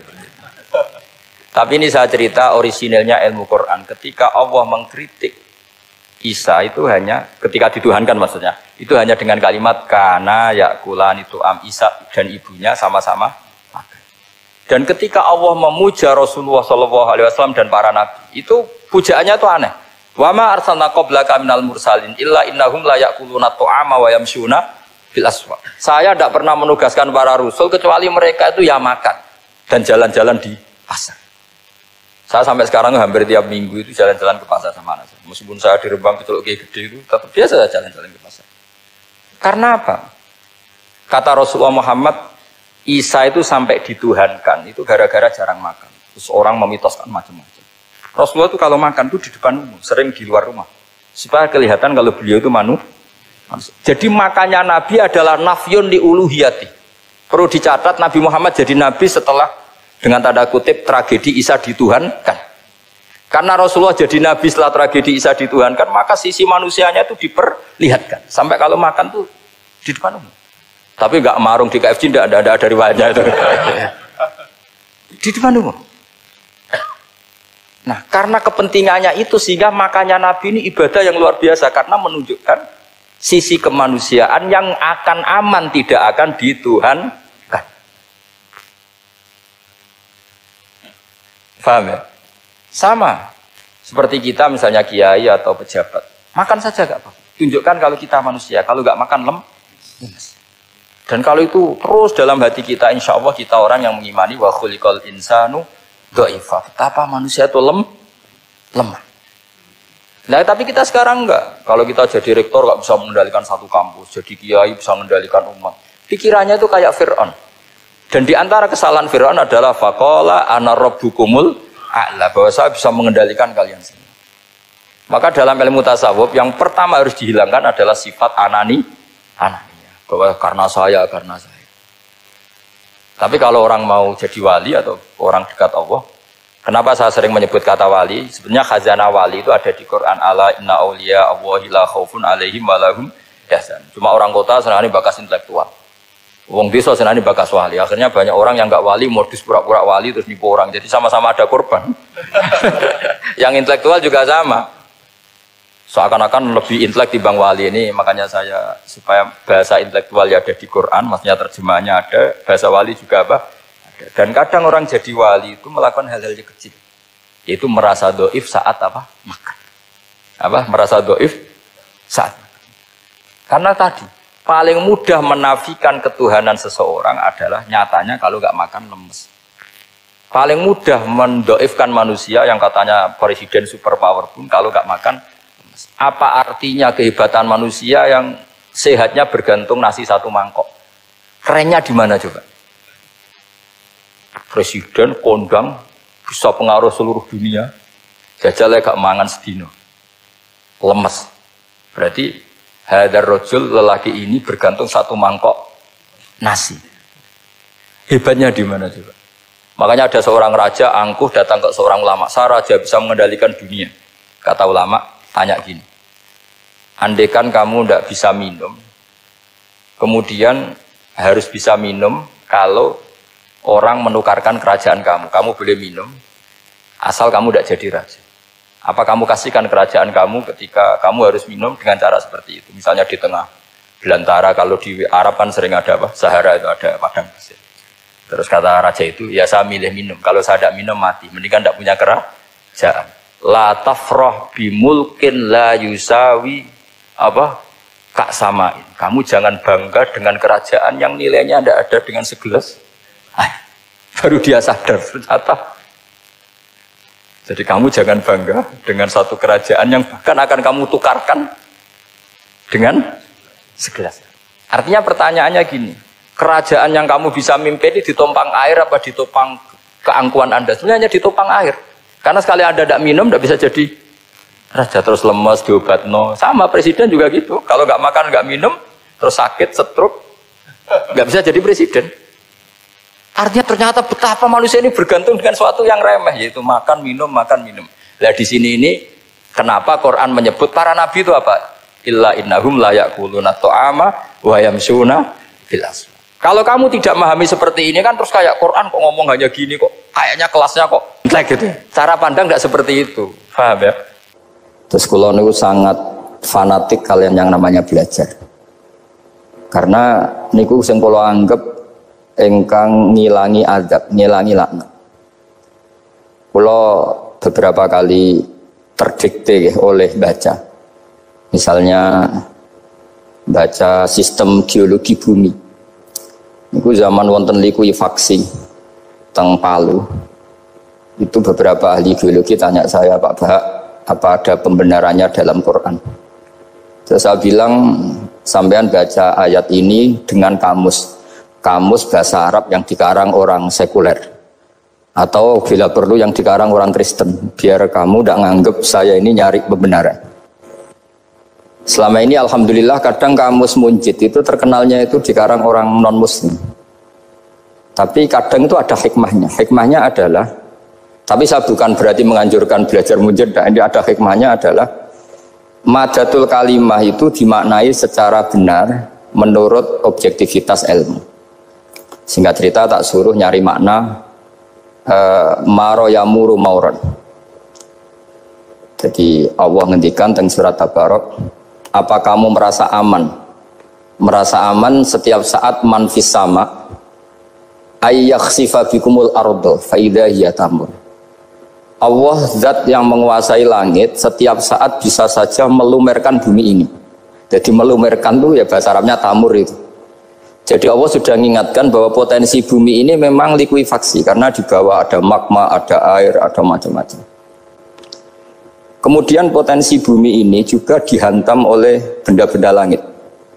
Sehingga Allah ngendikan innallaha yumsikus samawati wal ardo an tazula wala in zalata in amsakahuma min ahadin min ba'di. Jadi setiap saat mungkin meteor itu menghantam bumi, setiap saat mungkin Mars yang menghantam bumi. Sehingga kalau kita belajarnya itu geologi atau sistem galaksi, itu ketakutan kita ya pada likuifaksi, pada meteor yang jatuh, pada apa. Tapi kalau misalnya kita baca yang su'ul khotimah, ketakutan kita ya akan su'ul khotimah. Tapi terus kalau lihat berita TV corona, ya takutnya akan corona. Tapi setelah distatistikkan, misalnya belajar orang yang mati karena ngelindur, itu ya terus takut tidur, karena yang mati karena ngelindur itu juga banyak. Artinya apa? Membaca itu membentuk, dan itu artinya belajar. Saya termasuk orang yang meskipun masih muda itu gak pati-pati mati. Ini yang membedakan saya dengan Gus Nadir PD saya kalau masalah ngadepi mati. Karena bukan berarti saya mesti soleh, mesti husnul khotimah, ya enggak.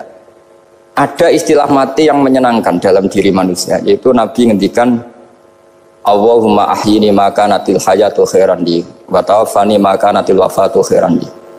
Sebagian doa Allahumma ij'alil hayata ziyadatan li fi kulli khairin wal mauta rahatan li min kulli syarrin. Jadi mati itu akhir dari maksiat saya atau akhir dari potensi maksiat saya. Sehingga kata Sohibul Hikam, kamu harus percaya diri bisa selamanya tidak maksiat lagi. Orang kan tanya, masa manusia tidak bisa maksiat lagi? Ya bisa saja kamu pas toat terus mati, berarti sudah tidak bisa maksiat. Jadi ulama itu melihat mati itu akhir dari segala maksiat atau potensi maksiat. Nah, di sini hebatnya lagi-lagi GNU itu. Wong fasik gendho kayak apa kalau mati saya nggih. Tombone menang kabeh, saya nggih menang kabeh. Sesuai kiai ini saya niki mun mboten saged maling, mboten saged korupsi. Oh nggih saya ini. Itu satu ilmu yang luar biasa. Meskipun ya tentu agak ngawur. Tapi itu bagus. Secara ilmu bagus karena al-maut adalah rohatun min kulli syarr. Lagi-lagi yang menyelamatkan itu illa aliman au muta'alliman. Proses belajar mengajar. Saya baca banyak tentang halal haram dalam kitab Imam Ghazali itu, tak ulang berkali-kali. Saya tuh dulu ya gak paham, karena kitab paling susah di bab Imam Ghazali itu menurut saya kitabul halal wal haram. Termasuk bagaimana cara ngelola amwalus salatin yang terkenal korup, sementara menyumbang kamu sebagai jaizah, sebagai hadiah untuk para kiai atau untuk para guru. Itu perdebatannya ulama itu macam-macam. Ada yang bilang haram karena itu potensi haram atau memang benar-benar haram. Ada yang bilang boleh karena kalau yang pakai kamu untuk kebaikan, kali dipakai mereka ruwet.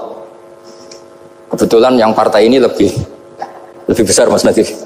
Ya alhamdulillah. Terus dikiaskan sama ghanimah.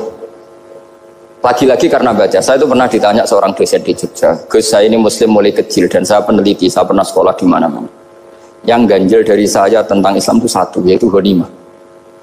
Kok kayak Islam tuh rampok gitu ya, perang sudah orang kafir tuh kalah, hartanya diambil gini-gini. Ya ghanimah.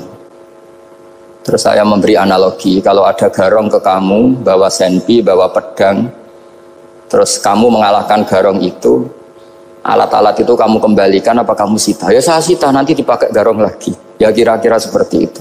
Kalau dikembalikan ke orang kafir berarti menjadi kekuatan kekafiran lagi, dan itu harbi. Dia baru nerima. Lagi-lagi ini barokahnya baca. Makanya saya diminta sama sini, ya saya tentu faktor hormat karena bapak saya memang dulu ngaji sama Badullah. Mbah saya itu terkenal wali, yang bapaknya bapak. Itu kalau kesini nyifati Badullah satu. Nur disitu mondok gini itu enggak apa-apa. Pondok elek lah, kiaimu wali. Zaman itu bapak itu di kamar kursi ya masih ada kakinya. Saya dulu sering dijak ke sini sama bapak. Jadi mbah saya itu terkenal wali dulu. Jadi mbah saya itu tirakat terus sampai kapundhut itu poso terus. Kebetulan cucunya agak niru. Saya tidak niru itu karena itu Gus Zaki. Memang disuruh tidak niru. Kata mbah saya, kira usah tirakat, terus tak tirakati aku. Itu jadi Mbah Mun juga gitu. Kowe haram tirakat, terus tak tirakati aku. Saya senang sekali.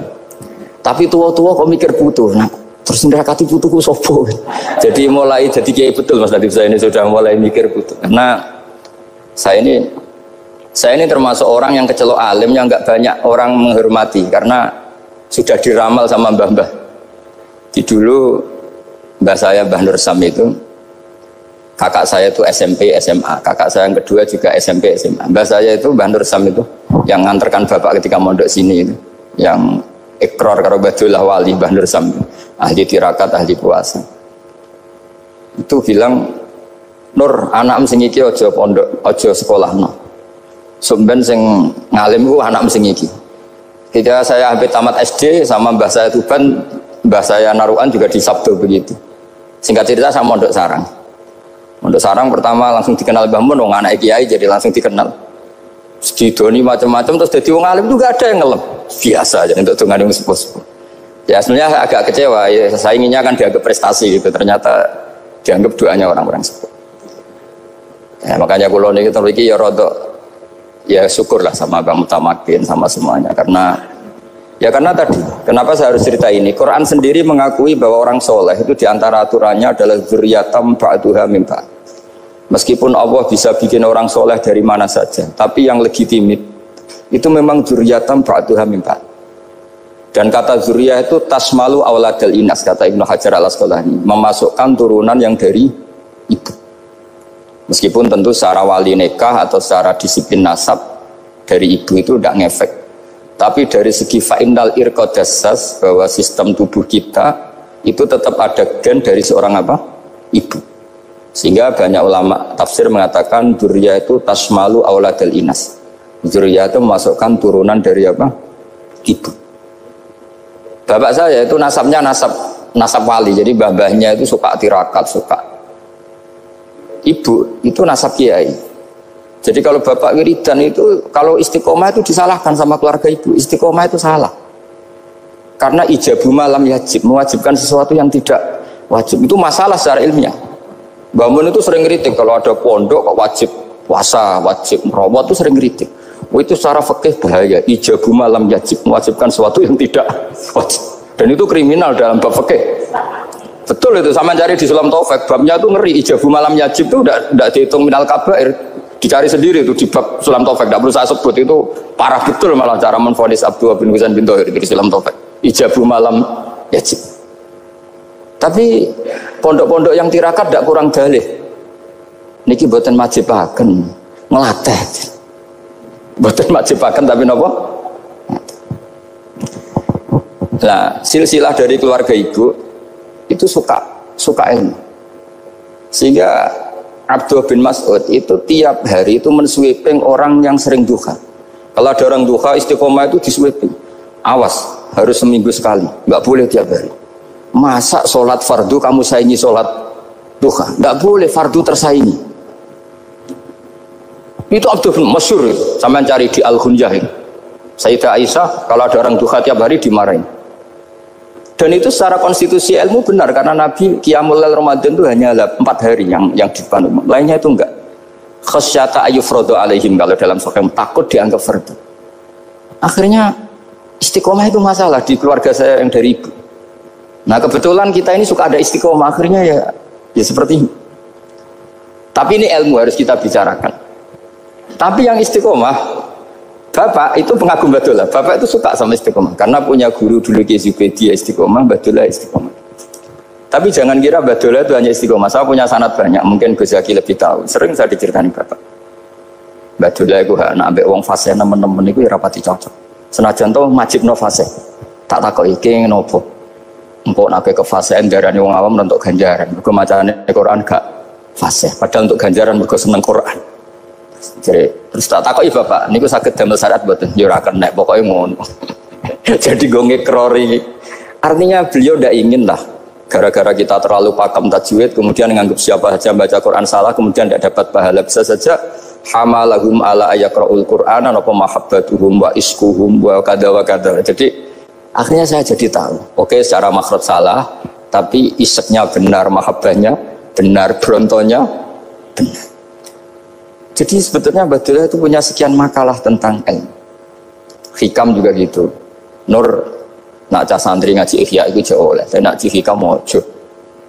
Maksudnya beliau entah kalau setelah itu Badullah itu melarang siapa saja santri ngaji Hikam itu dilarangnya ada kelas tertentu untuk boleh ngaji Hikam. Nah kenapa saya cerita ini? Karena saya masih ingat betul di antara wasiatnya Mbah Mun itu. Firroh sebab apa Fatihah kok ihdinas siratal mustaqim, bukan siratoka tapi siratal ladzina an'amta alaihim. Dawe Mbah Mun fa innallaha ta'ala la ya'kul wa la yashrab wa la yamkih wa la kadza wa kadza. Allah itu tidak makan, tidak minum, tidak tidur. Sehingga kita tidak bisa niru Allah. Tapi yang makan tidur itu manusia.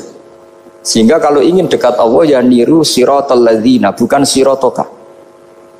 Kita cara tidur niru Kanjeng Nabi, niru ulama, cara makan, cara minum, niru Allah tidak bisa. Makanya bukan ihdinas siratal mustaqim siratoka tapi siratal ladzina an'amta. Maka dalam beragama itu butuh master, butuh panutan. Ya tentu Mbah Mun oleh ngendikan pakai lugat orang-orang kuno. Cara Mbah Mun pakai cantolan. Maka saya punya makalah banyak dari Bapak, dari Mbah Mun, dari Mbah Zubair, dari sampai saya itu hafal sanad sampai Rasulullah SAW. Karena yang bisa mengawal ilmu itu sanad. Termasuk saya di sini bawa kitab Ar-Risalah Al-Qusairiyah. Nanti saya baca beberapa panutan kita. Di sini ada Abdul Qasim Al-Junaidi, ada Abu Yazid Al-Bustami, ada banyak ulama yang ditulis Ar-Risalah Al-Qusairiyah. Dan itu yang membentuk Imam Ghazali, kitab Ar-Risalah Al-Qusairiyah. Tapi sekarang kita ini tidak belajar lagi tentang tasawuf. Tasawuf itu Abdul Qasim Al-Junaidi jadi wali itu bukan wiridannya terlalu banyak, enggak. Beliau pernah bikin satu kalimat yang menjadikan Allah itu ridho. Kalimatnya begini, kalau malam beliau wiridan gini, ya Allah, kenapa engkau ngasih rezeki saya, padahal engkau tidak butuh saya. Kalimatnya sederhana. Kalau seorang majikan ngasih servis sama karyawannya, memang butuh pekerjaannya. Orang tua ke anak butuh kasih sayangnya. Tapi engkau ini zat yang tidak butuh saya, tidak butuh kita. Ngapain ngasih? Jadi punya sisi betapa Allah itu luar biasa. Wong tidak butuh kok. Ngasih itu kan luar biasa. Jadi karena mensifati seperti itu Allah itu ridho. Itu luar biasa. Normalnya orang memberi itu kan, apalagi orang memberi kiai itu kacau sekali. 1.000 jaluk swarga. Salam template 1 juta wae jaluk apa? Swarga itu parah lagi. Nanti kalau enggak masuk surga tunda-tunda. Itu ngeri lagi itu 1 juta minta apa? Surga. Sayyidina Ali itu diantara sebabnya beliau dekat Allah itu karena muamalahnya sama Allah itu benar. Di antara muamalah itu yang diriwayatkan di kitab Ar-Risalah itu syariah adalah masyhur. Kafani izzan antakuna li rabban wa kafani fakhran an akuna laka abdan. Tiap malam ya beritanya itu, ya Allah, saya sungguh sangat mulia karena engkau yang jadi Tuhan. Coba kalau saya dituhani manusia yang mati atau dituhani siapa yang mati juga. Wa kafani fakhran an akuna laka abdan. Saya ini bangga sekali karena jadi budak, menjadi hamba zat yang tidak mati. Jadi pakem-pakem yang menjadi masyrob kalau dalam bahasa tasawuf itu yang menjadikan wali. Sehingga yang dikatakan ibadah itu apa? Ma'rifatullah, mengenali Allah secara benar. Jadi jangan kira wali-wali dulu terus terlalu istiqomah. Ada juga mereka punya pakem yang menjadikan Allah itu ridho. Saya beri contoh nih, di sini banyak makalah, nanti saya beberapa baca tabarruk. Banyak riwayat dari orang-orang sufi. Nabi Ibrahim itu pernah ketemu orang Majusi. Beliau terkenal sakhok, terkenal sakhiat. Ketika ketemu orang Majusi, ya Ibrahim, saya ini sehari saja ngasih makan saya. Kamu kan tukang ngasih makan orang. Terus ya tapi bisyarti antus lima, kamu harus Islam. Fakihnya Nabi Ibrahim adalah kalau saya menolong dia berarti nolong orang kafir.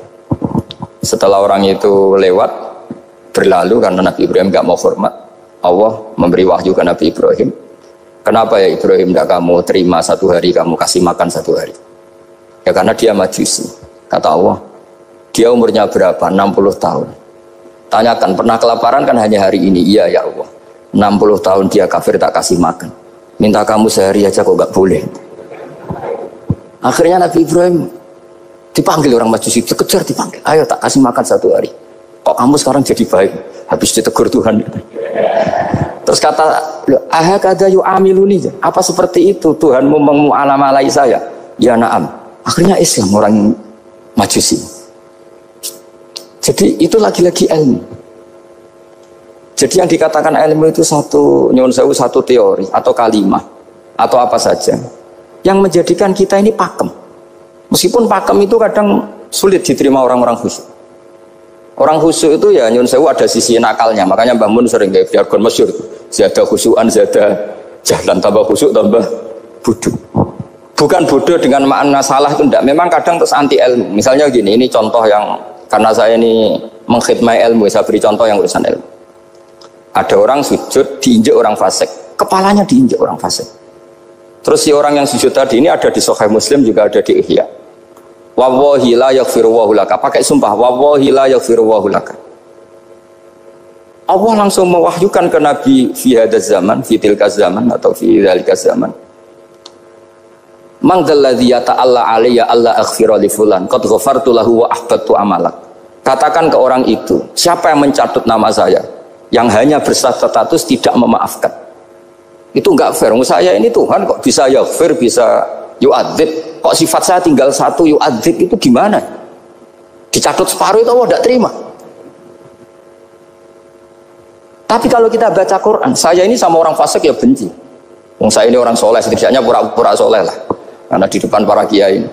Tapi mau tidak mau, ketika Allah mensifati dirinya tentang orang munafik gimana? Wa yu'adzibal munafiqina in sya'a au yatub. Ini cocok tidak cocok, potensi memberi tobat itu ada. Meskipun sama kalau orang munafik, tapi ya tetap bacanya wa yu'adzibal munafiqina ya in sya'a au yatub. Rasulullah kayak apa bencinya dengan Wahsy karena qatilu Hamzah. Tapi Nabi tunduk sama konstitusi Quran. Laisa laka minal amri syai'un aw yatuba alaihim aw yu'adzibahum. Akhirnya Allah malah memberi tobat sama qatilu Hamzah, yaitu Wahsy. Ini pentingnya baca lagi. Kalau kita tidak baca, hanya khusyuk saja, tidak baca, pasti sama orang yang menginjak orang sujud tadi, Yang nginjek pasti salah, nggak dimaafkan. Bongso pasti. Pertanyaannya adalah, betulkah Allah punya sifat satu, yaitu yu'adzib? Makanya kalau kita baca, misalnya baca Quran, walillahi mulkus samawati wal ardh, ya sudah, yaghfiru liman yasha wa yu'adzibu man yasha. Kalau nuruti rasa kita, ya inginnya ke kita, yaghfir, ke orang lain yu'adzib. Tapi Tuhan kan nggak terima, saya ini Tuhan kok didikte makhluk saya ini gimana? Nggak bisa. Sehingga ya ini lagi-lagi ilmu. Makanya saya tidak cocok itu suka baca. Saya suka sekali baca, mulai ulama dulu, ulama modern, setengah dulu. Mulai ulama yang kedunian sampai setengah kedunian. Suka. Saya dulu tuh gak suka uang. Karena saya memang tadi, mbah saya dari bapak itu wali Mas Nadif. Kalau tadi Mas Nadif jujur, mulai Mbah Soleh itu suka bully mertuanya. Jadi saya alhamdulillah dia jujur. Jadi Mbah Soleh itu menantunya Raden Asnawi. Itu ya bully-bulian sama ini, terus ditiru beliau ini. Itu gak suka sebenarnya. Saya itu ya pokoknya tadi, kalau orang daftar wali itu kan gak suka sama. Karena mereka nangis ketika Allah menghentikan wa aqridu wa atau ayat-ayat anfiku, atau orang baik disifati wa aqridu wa qardan hasanah. Itu hadal khitab li ahlil jibdi was sarwah. Ini khitab untuk orang kaya. Kalau isin Gusti jenengan nampen ngongkon infak kok kalau diinfaki. Jenengan nampen ngongkon ngamal kok kalau di ngamali. Jadi maka yuhibbunal mal, mereka tidak suka harta. Walakin liyana luladzatal khitab bil infak, dan itu harus kaya dulu untuk bisa infak. Jadi itu uniknya, akhirnya saya Imam Sa'roni penting juga kaya. Jadi wali untuk suka harta itu nunggu diperintahkan Allah. Alhamdulillah kita tidak, sudah wali dulu karena sudah senang harta wali. Jadi kayaknya keren kita dibanding wali-wali itu. Artinya wali itu tahu pentingnya harta setelah jadi wali. Kita alhamdulillah mulai kecil sudah tahu pentingnya harta. Kayaknya kita lebih wali. Imam Syafi'i itu dulu gak suka sama orang kaya. Saya berkali-kali ceritain. Karena dia dididik Sufyan As-Tsauri, Sufyan bin Uyainah. Tapi ketika ketemu Imam Malik itu kaya raya. Meskipun dia hidupnya sederhana, tapi kaya raya. Pas beliau mau, Imam Syafi'i dia agak-agak sopan kalau sekarang tanya, setelah jenengan ilmu yang saya harus ambil siapa? Kata Imam Malik, yang salim saya itu sudah meninggal Abu Hanifah, tapi muridnya masih, namanya Muhammad bin Hasan Asy-Syaibani. Kamu datang ke sana.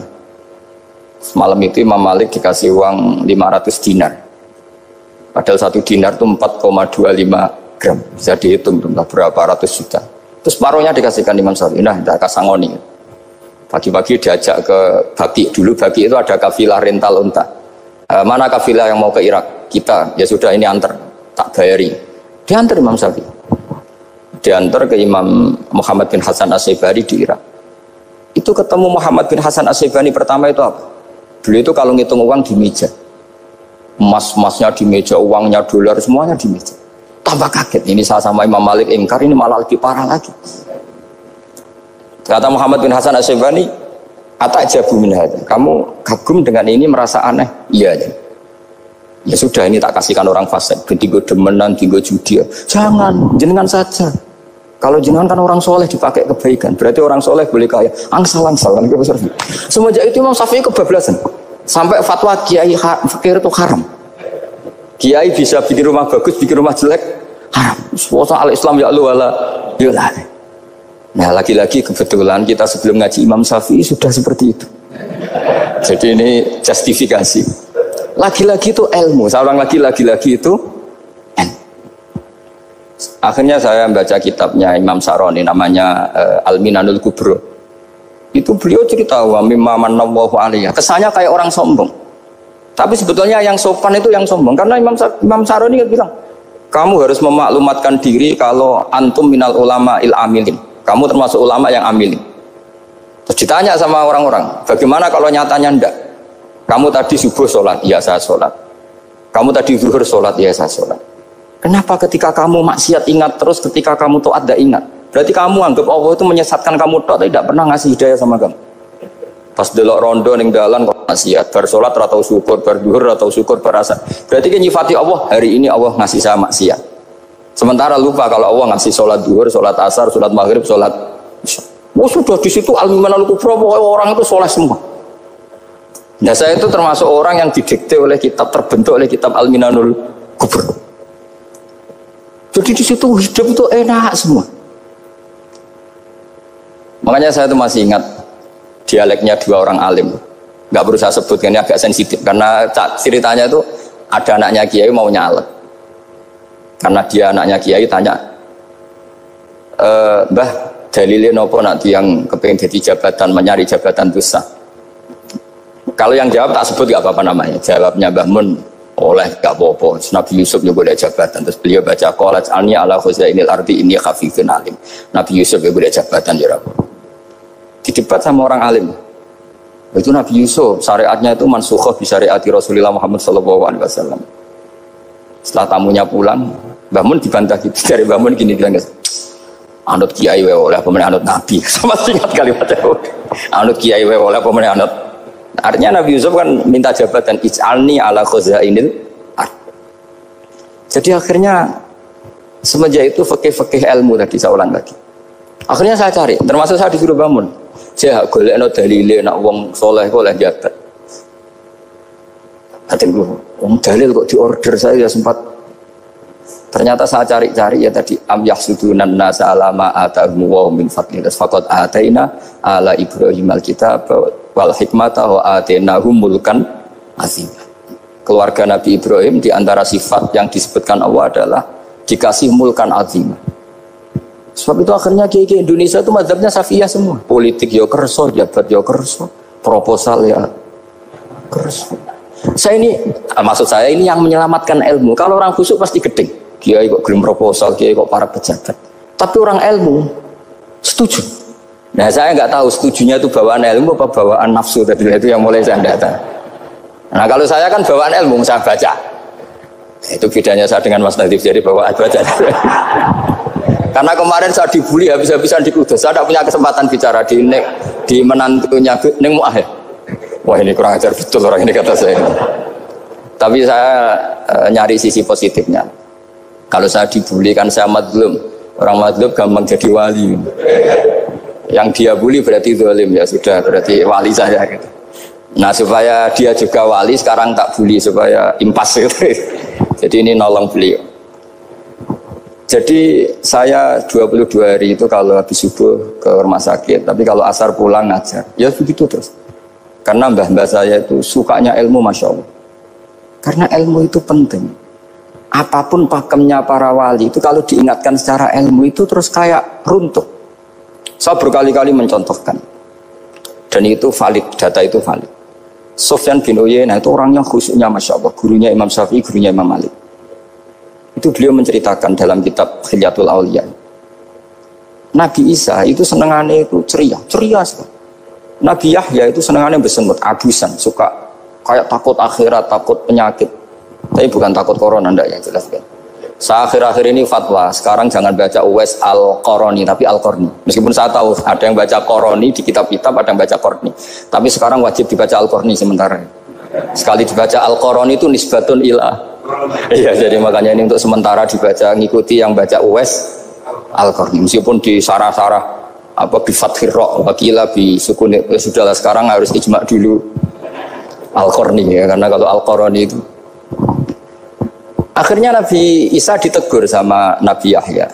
Mali aroka dohikan ka'annaka ta'manu min makrillah. Saya melihat kamu kok suka tertawa, seakan-akan kamu merasa aman tidak kena azabnya Allah. Nabi Isa akhirnya balas tanya, Mali aroka abisan ka'annaka tai'asu min rahmatillah taknatu min rahmatillah. Kowe mbesengut wae koyo dunia orang rahmat, anane corona tok. Padahal yo ono mangan, ono guyon, ono nikmat. Dan itu figur besar, akhirnya kita tahu.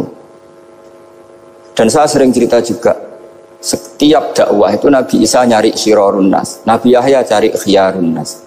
Tentu alasan Nabi Yahya gampang, berteman orang baik itu baik lah, nyaman, terus akibatnya juga baik. Nabi Yahya enggak. Limada tanzilu ala syirarin nas. Kenapa kamu singgahnya ke orang-orang yang buruk? Ana tabibun udawil mardo. Saya ini dokter, tentu menyembuhkan yang sakit. Akhirnya terus di Indonesia banyak kiai yang kancanan orang fasik ya banyak. Tapi ya tentu yang benar itu yang mensolehkan yang fasik. Yang mesti salah yang menjadi fasik karena ketularan yang. Tapi itu lagi-lagi apa? Ilmu yang bisa menjadikan kita percaya itu ilmu. Saya tuh suka sekali baca kitab yang berbeda. Saya sekarang baru belajar kitab orang-orang Hanafi, orang-orang Maliki. Saya kemarin dikirimin hadiah oleh keluarga Pak Kures, ada tanda tangannya Pak Kures dari Habib Ali, dari keluarga beliau. Diri kitab namanya itu Sarah Bukhari, yang dikarang orang India, orang modern, Anwar ya, Kiai Anwar Shah, orang India ya, orang sekarang.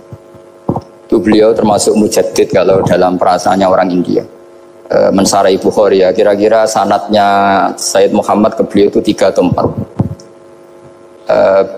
Beliau termasuk orang-orang yang bisa membentuk India seperti itu. India kan banyak syurahul hadis, termasuk Waliullah Ad-Dahlawi, terus Syekh Yusuf Al-Kandahlawi, banyak lah saya. Itu beliau cerita di kitab-kitab itu bahwa ilmu itu harus diungkapkan. Terus beliau cerita banyak tentang kewalian. Sampai dalam cerita kewalian itu unik. Dan terus kayak jadi wali itu gampang sekali. Ya diantaranya itu wali itu mau modal rasido. Sab'atun yudhilluhum wa fi dhillihi wa maladhilla ila dhillihi. Itu diantaranya itu wa rajulun da'athu imra'atun dhatu jamalin wa mansibin faqala inni akhafu. Mau modal gak sido. Wis dijak wong ayu menarik muni ra gelem. Modal ra gelem iku iso dadi wali. Iku yudhilluhum wa fi dhillihi wa maladhilla. Ya. Nah, masalah kita ora digelemi lah, itu masalah. Itu sangat. Jadi gampang sekali dalam kitab Al-Minanul Kubra. Dan kalau baca itu enak. Misalnya gini, tentu masa lalu kita yang buruk itu tidak diceritakan orang lain. Dan itu kadang karena gengsi. Tapi kalau melihat hadisnya Nabi itu gampang sekali. Kullu ummati mu'afan ilal mujahirin. Umatku semua itu dimaafkan kecuali yang memperlihatkan salahnya, dosanya. Jadi nggak boleh kalau sampean sekolah nggak naik kelas cerita anaknya. Kalau saya dulu nggak naik kelas, kalau punya utang koperasi nggak pernah bayar, nggak boleh cerita seperti itu. Kalau ditanya bapak dulu pinter nggak? Oh pinter sekali. Harus bilang gitu, pinter sekali. Pernah ranking pak? Ranking sekali sudah nggak apa-apa itu.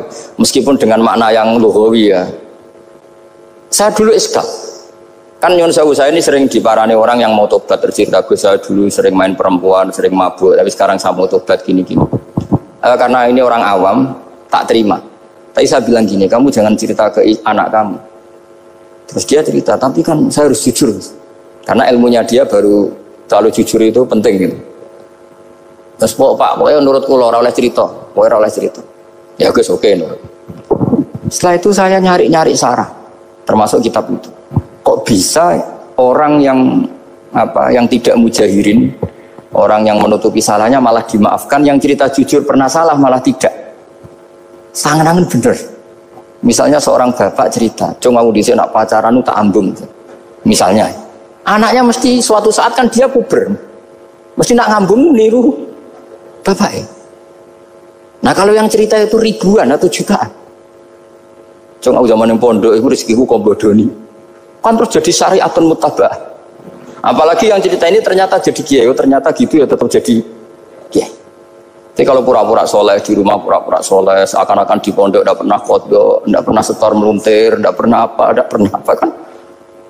Katanya, lalu lucunya, oke itu alasan. Alasannya Imam Ghazali itu paling masuk akal. Ini saya cerita, ila aliman barokahnya baca Imam Ghazali. Fa inna Allaha ta'ala yakrohu zuhurul ma'asi. Wa min asbabi zuhur adalah al-mujahar. Karena Allah itu gak suka maksiat itu begitu kelihatan. Dan awal dari kelihatannya maksiat adalah semua orang cerita. Akhirnya maksiat dianggap biasa saja. Jadi kalau semua orang cerita zaman mondok nakal itu artinya semua orang yang nakal. Oh itu niru kiai ini, karena ini niru kiai. Kan repot. Tapi kalau semua kiai sok suci atau suci betul, dan semoga ya suci betul, kan yang maksiat, yang mau maksiat ini gak punya alasan. Karena masternya gak pernah maksiat. Meskipun sebagian yang seudon gak pernah konangan, tapi gak tahu pokoknya yang penting seperti itu. Itu hebatnya konsepnya. Saya dulu ya eskal loh. Kok? Ya tadi kullu ummati mu'afan illal mujahirin. Saya dulu eskal kan. Tapi setelah baca Ihya kata Imam Ghazali, karena Allah itu enggak suka zuhurul ma'asi. Allah enggak suka kalau maksiat terlalu muncul. Dan termasuk sebabnya muncul adalah setiap orang jujur menceritakan masa lalunya. Sebab itu kita sebagai orang Islam yang entahlah istilahnya apa, kalau istilahnya Mas Najib Islam Nusantara atau moderat macam-macam lah. Saya termasuk orang yang sebetulnya ingin gak setuju, bukan karena menentang. Nanti ngapalkan firqahnya kebanyakan, 72 aja ngapalkan banyak ditambahi Islam Nusantara, Islam moderat, Islam garis apa lagi itu? Oh garis lurus. Ada yang lagi lucu. Ya macam. Tapi setelah saya ulang lagi, setelah baca banyak, itu akhirnya menjadi tahu. Karena apa ya? Fitrah salimah kita. Misalnya gini, ada cerita di kitab-kitab. Nabi Musa pernah istisqa nggak mandi. Kan nggak terima, dia seorang nabi kok istisqa nggak mandi. Saya ini kali muka ya Allah, kenapa doa saya nggak mandi? Terus kata Nabi, kata Allah, inna fihim namaman, di antara yang berdoa sama kamu yang istighosa kubro itu ada yang namaman, tukang ngadu itu. Nabi Musa ngajarin Tuhan, ya Allah kan gampang, kasih tahu dia siapa tak usir supaya tidak ikut istighosa, akan selesai. Terus dari pengiran lucu. Saya ini Tuhan, anha anin namimah. Saya ini Tuhan yang mengharamkan namimah. Maka saya tidak akan namam. Anha anin namimah wa akunu namaman. Saya ini mengharamkan hadu-hadu kok terus Dudono sing kan ya sudah Gusti kalau gitu.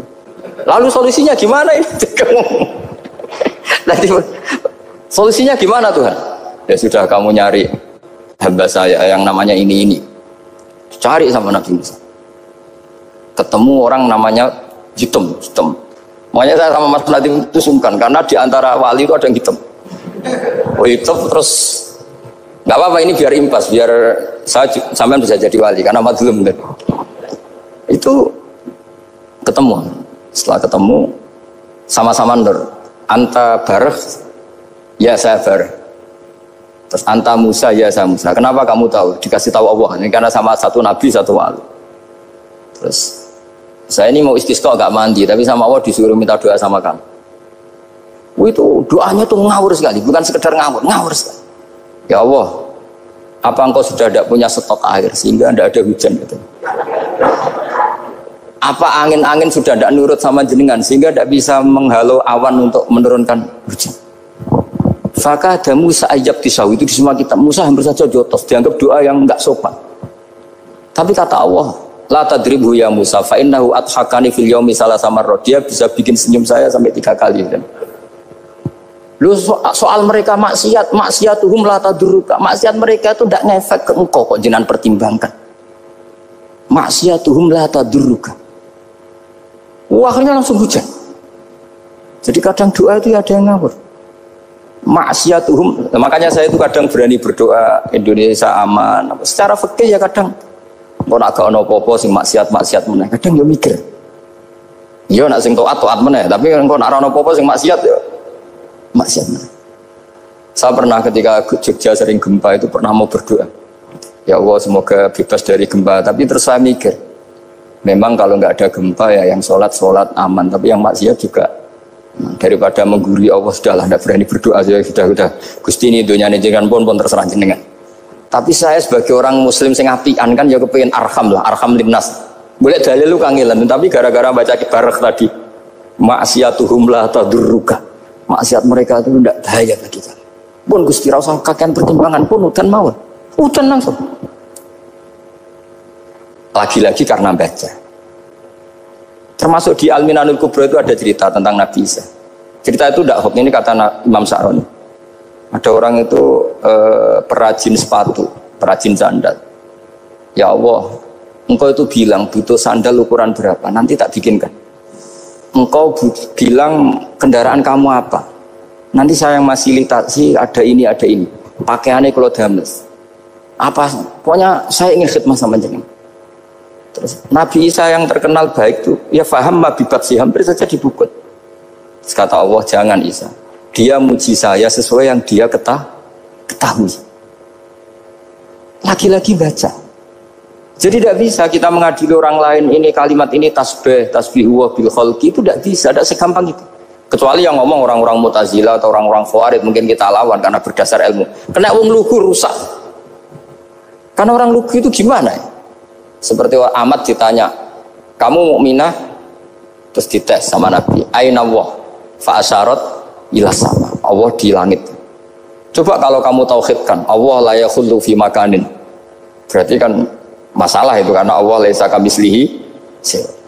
Saya juga pernah diprotes kiai, kenapa ada istilah senyum, istilah susah, padahal Allah nggak pernah susah. Tak tanya kiai itu, Saya kan sering bilang Allah susah, Allah apa. Gus, kok gitu? Padahal Allah kan tidak pernah.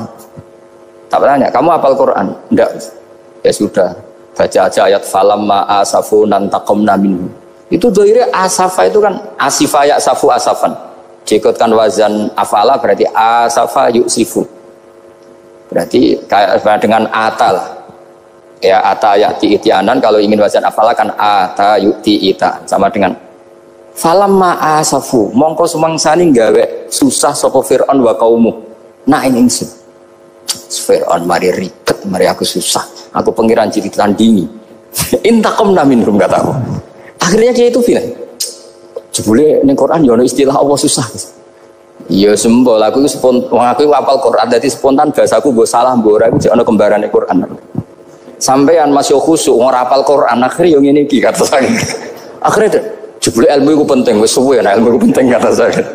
Jadi ini lagi-lagi illa aliman au muta. Jadi saya tuh dapat barokahnya ilmu. Saya sebagai manusia ya takut mati. Tapi tadi, kalau kadang-kadang melihat mati itu rohah min kulli syarrin. Kita ini meskipun nyun sewu sekarang tidak zina, tidak korupsi, potensi itu tetap ada. Dan yang bisa mengakhiri potensi itu apa coba? Al-maut. Sehingga Nabi mengajarkan kita itu gampang sekali dalam beragama. Ij'alil hayata ziyadatan li fi kulli khairin wal mauta rohatan li min kulli syarrin. Lagi-lagi ilmu yang menyelamatkan kita itu ilmu. Sehingga Umar bin Abdul Aziz ketika mau meninggal, semua keluarganya nangis. Dia tanya, kenapa kamu menangis? Karena engkau mau meninggal. Memangnya setelah saya meninggal mau kemana? Ila Rabbin Karim, ila Rabbin Rahim. Jadi segampang itu untuk melihat. Nah tapi kalau kita tidak baca, seakan-akan wah mati ngeri nak mlebu neraka piye. Seakan-akan di alam sana hanya ada neraka.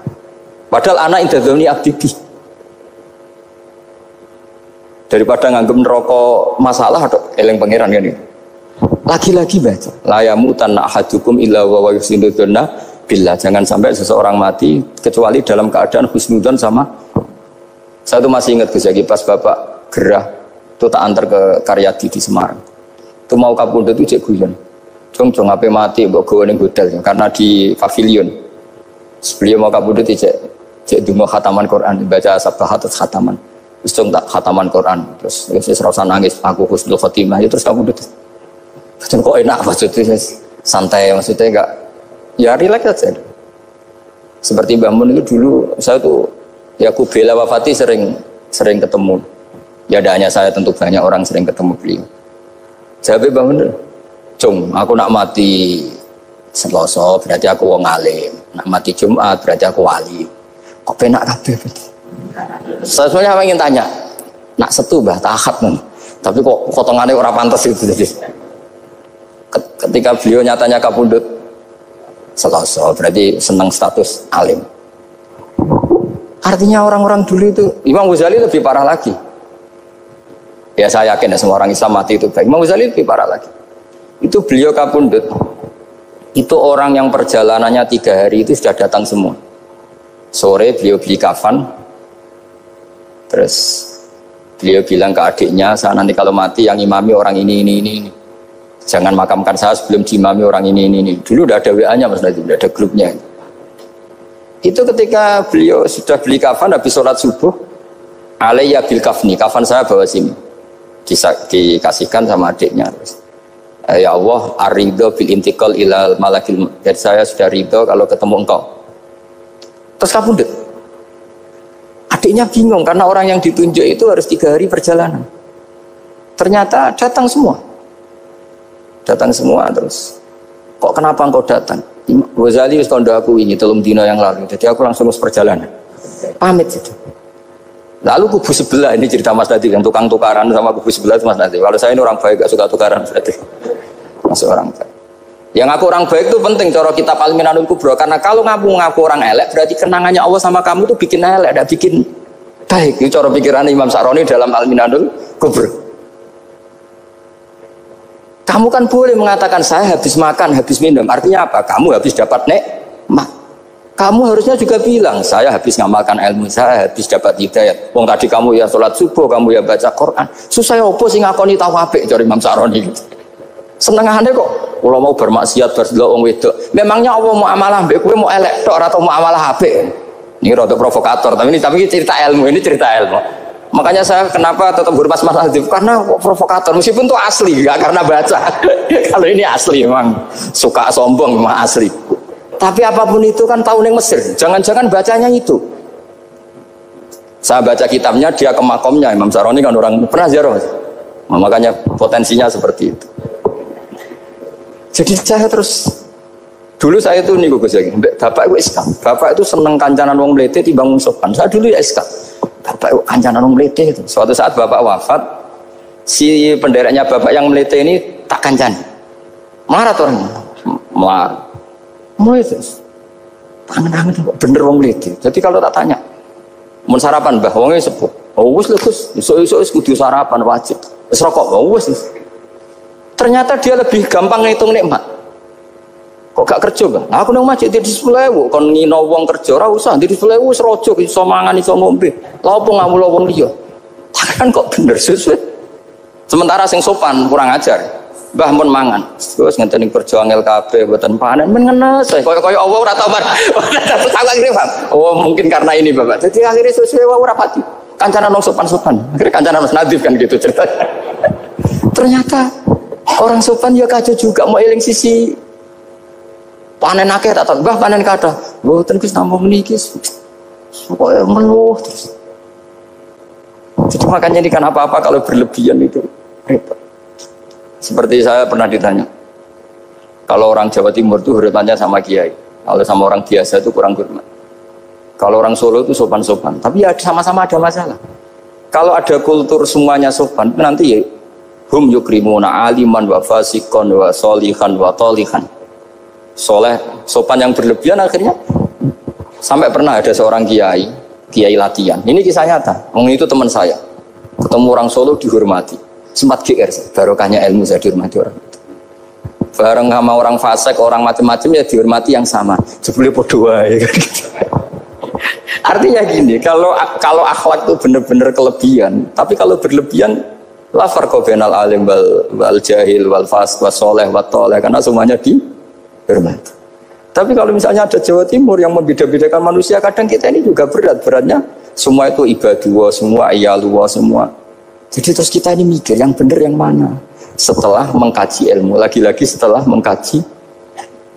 Nah makanya saya ingin sekali ilmu ini harus dikembangkan terus, karena saya kenalnya Mbah Dola, Mbah Sahal, semua masyayikh ini min haitsul ilm. Karena ilmu ini yang cukup. Islam itu nggak bisa dikawal dengan khusyuk, nggak cukup. Yang bisa mengawal Islam itu hanya ilmu. Sebab itu fa'alam annahu la ilaha. Makanya orang Khawarij itu kata Rasulullah syarrul khaliq. Kenapa orang Khawarij dibenci Nabi? Karena suka khusyuk, suka ibadah tapi tidak suka ilmu. Mereka menyalahkan Ali karena nggak cakap mimpin. Assalamualaikum warahmatullahi wabarakatuh. Oke, baiklah teman-teman, terima kasih kami ucapkan karena sudah menyaksikan kajian dari Gus Baha. Sekali lagi kami ucapkan terima kasih. Semoga video tersebut bermanfaat. Jangan lupa untuk like, subscribe, komen, serta share video-video tersebut ya. Oke, terima kasih. Wassalamualaikum warahmatullahi wabarakatuh.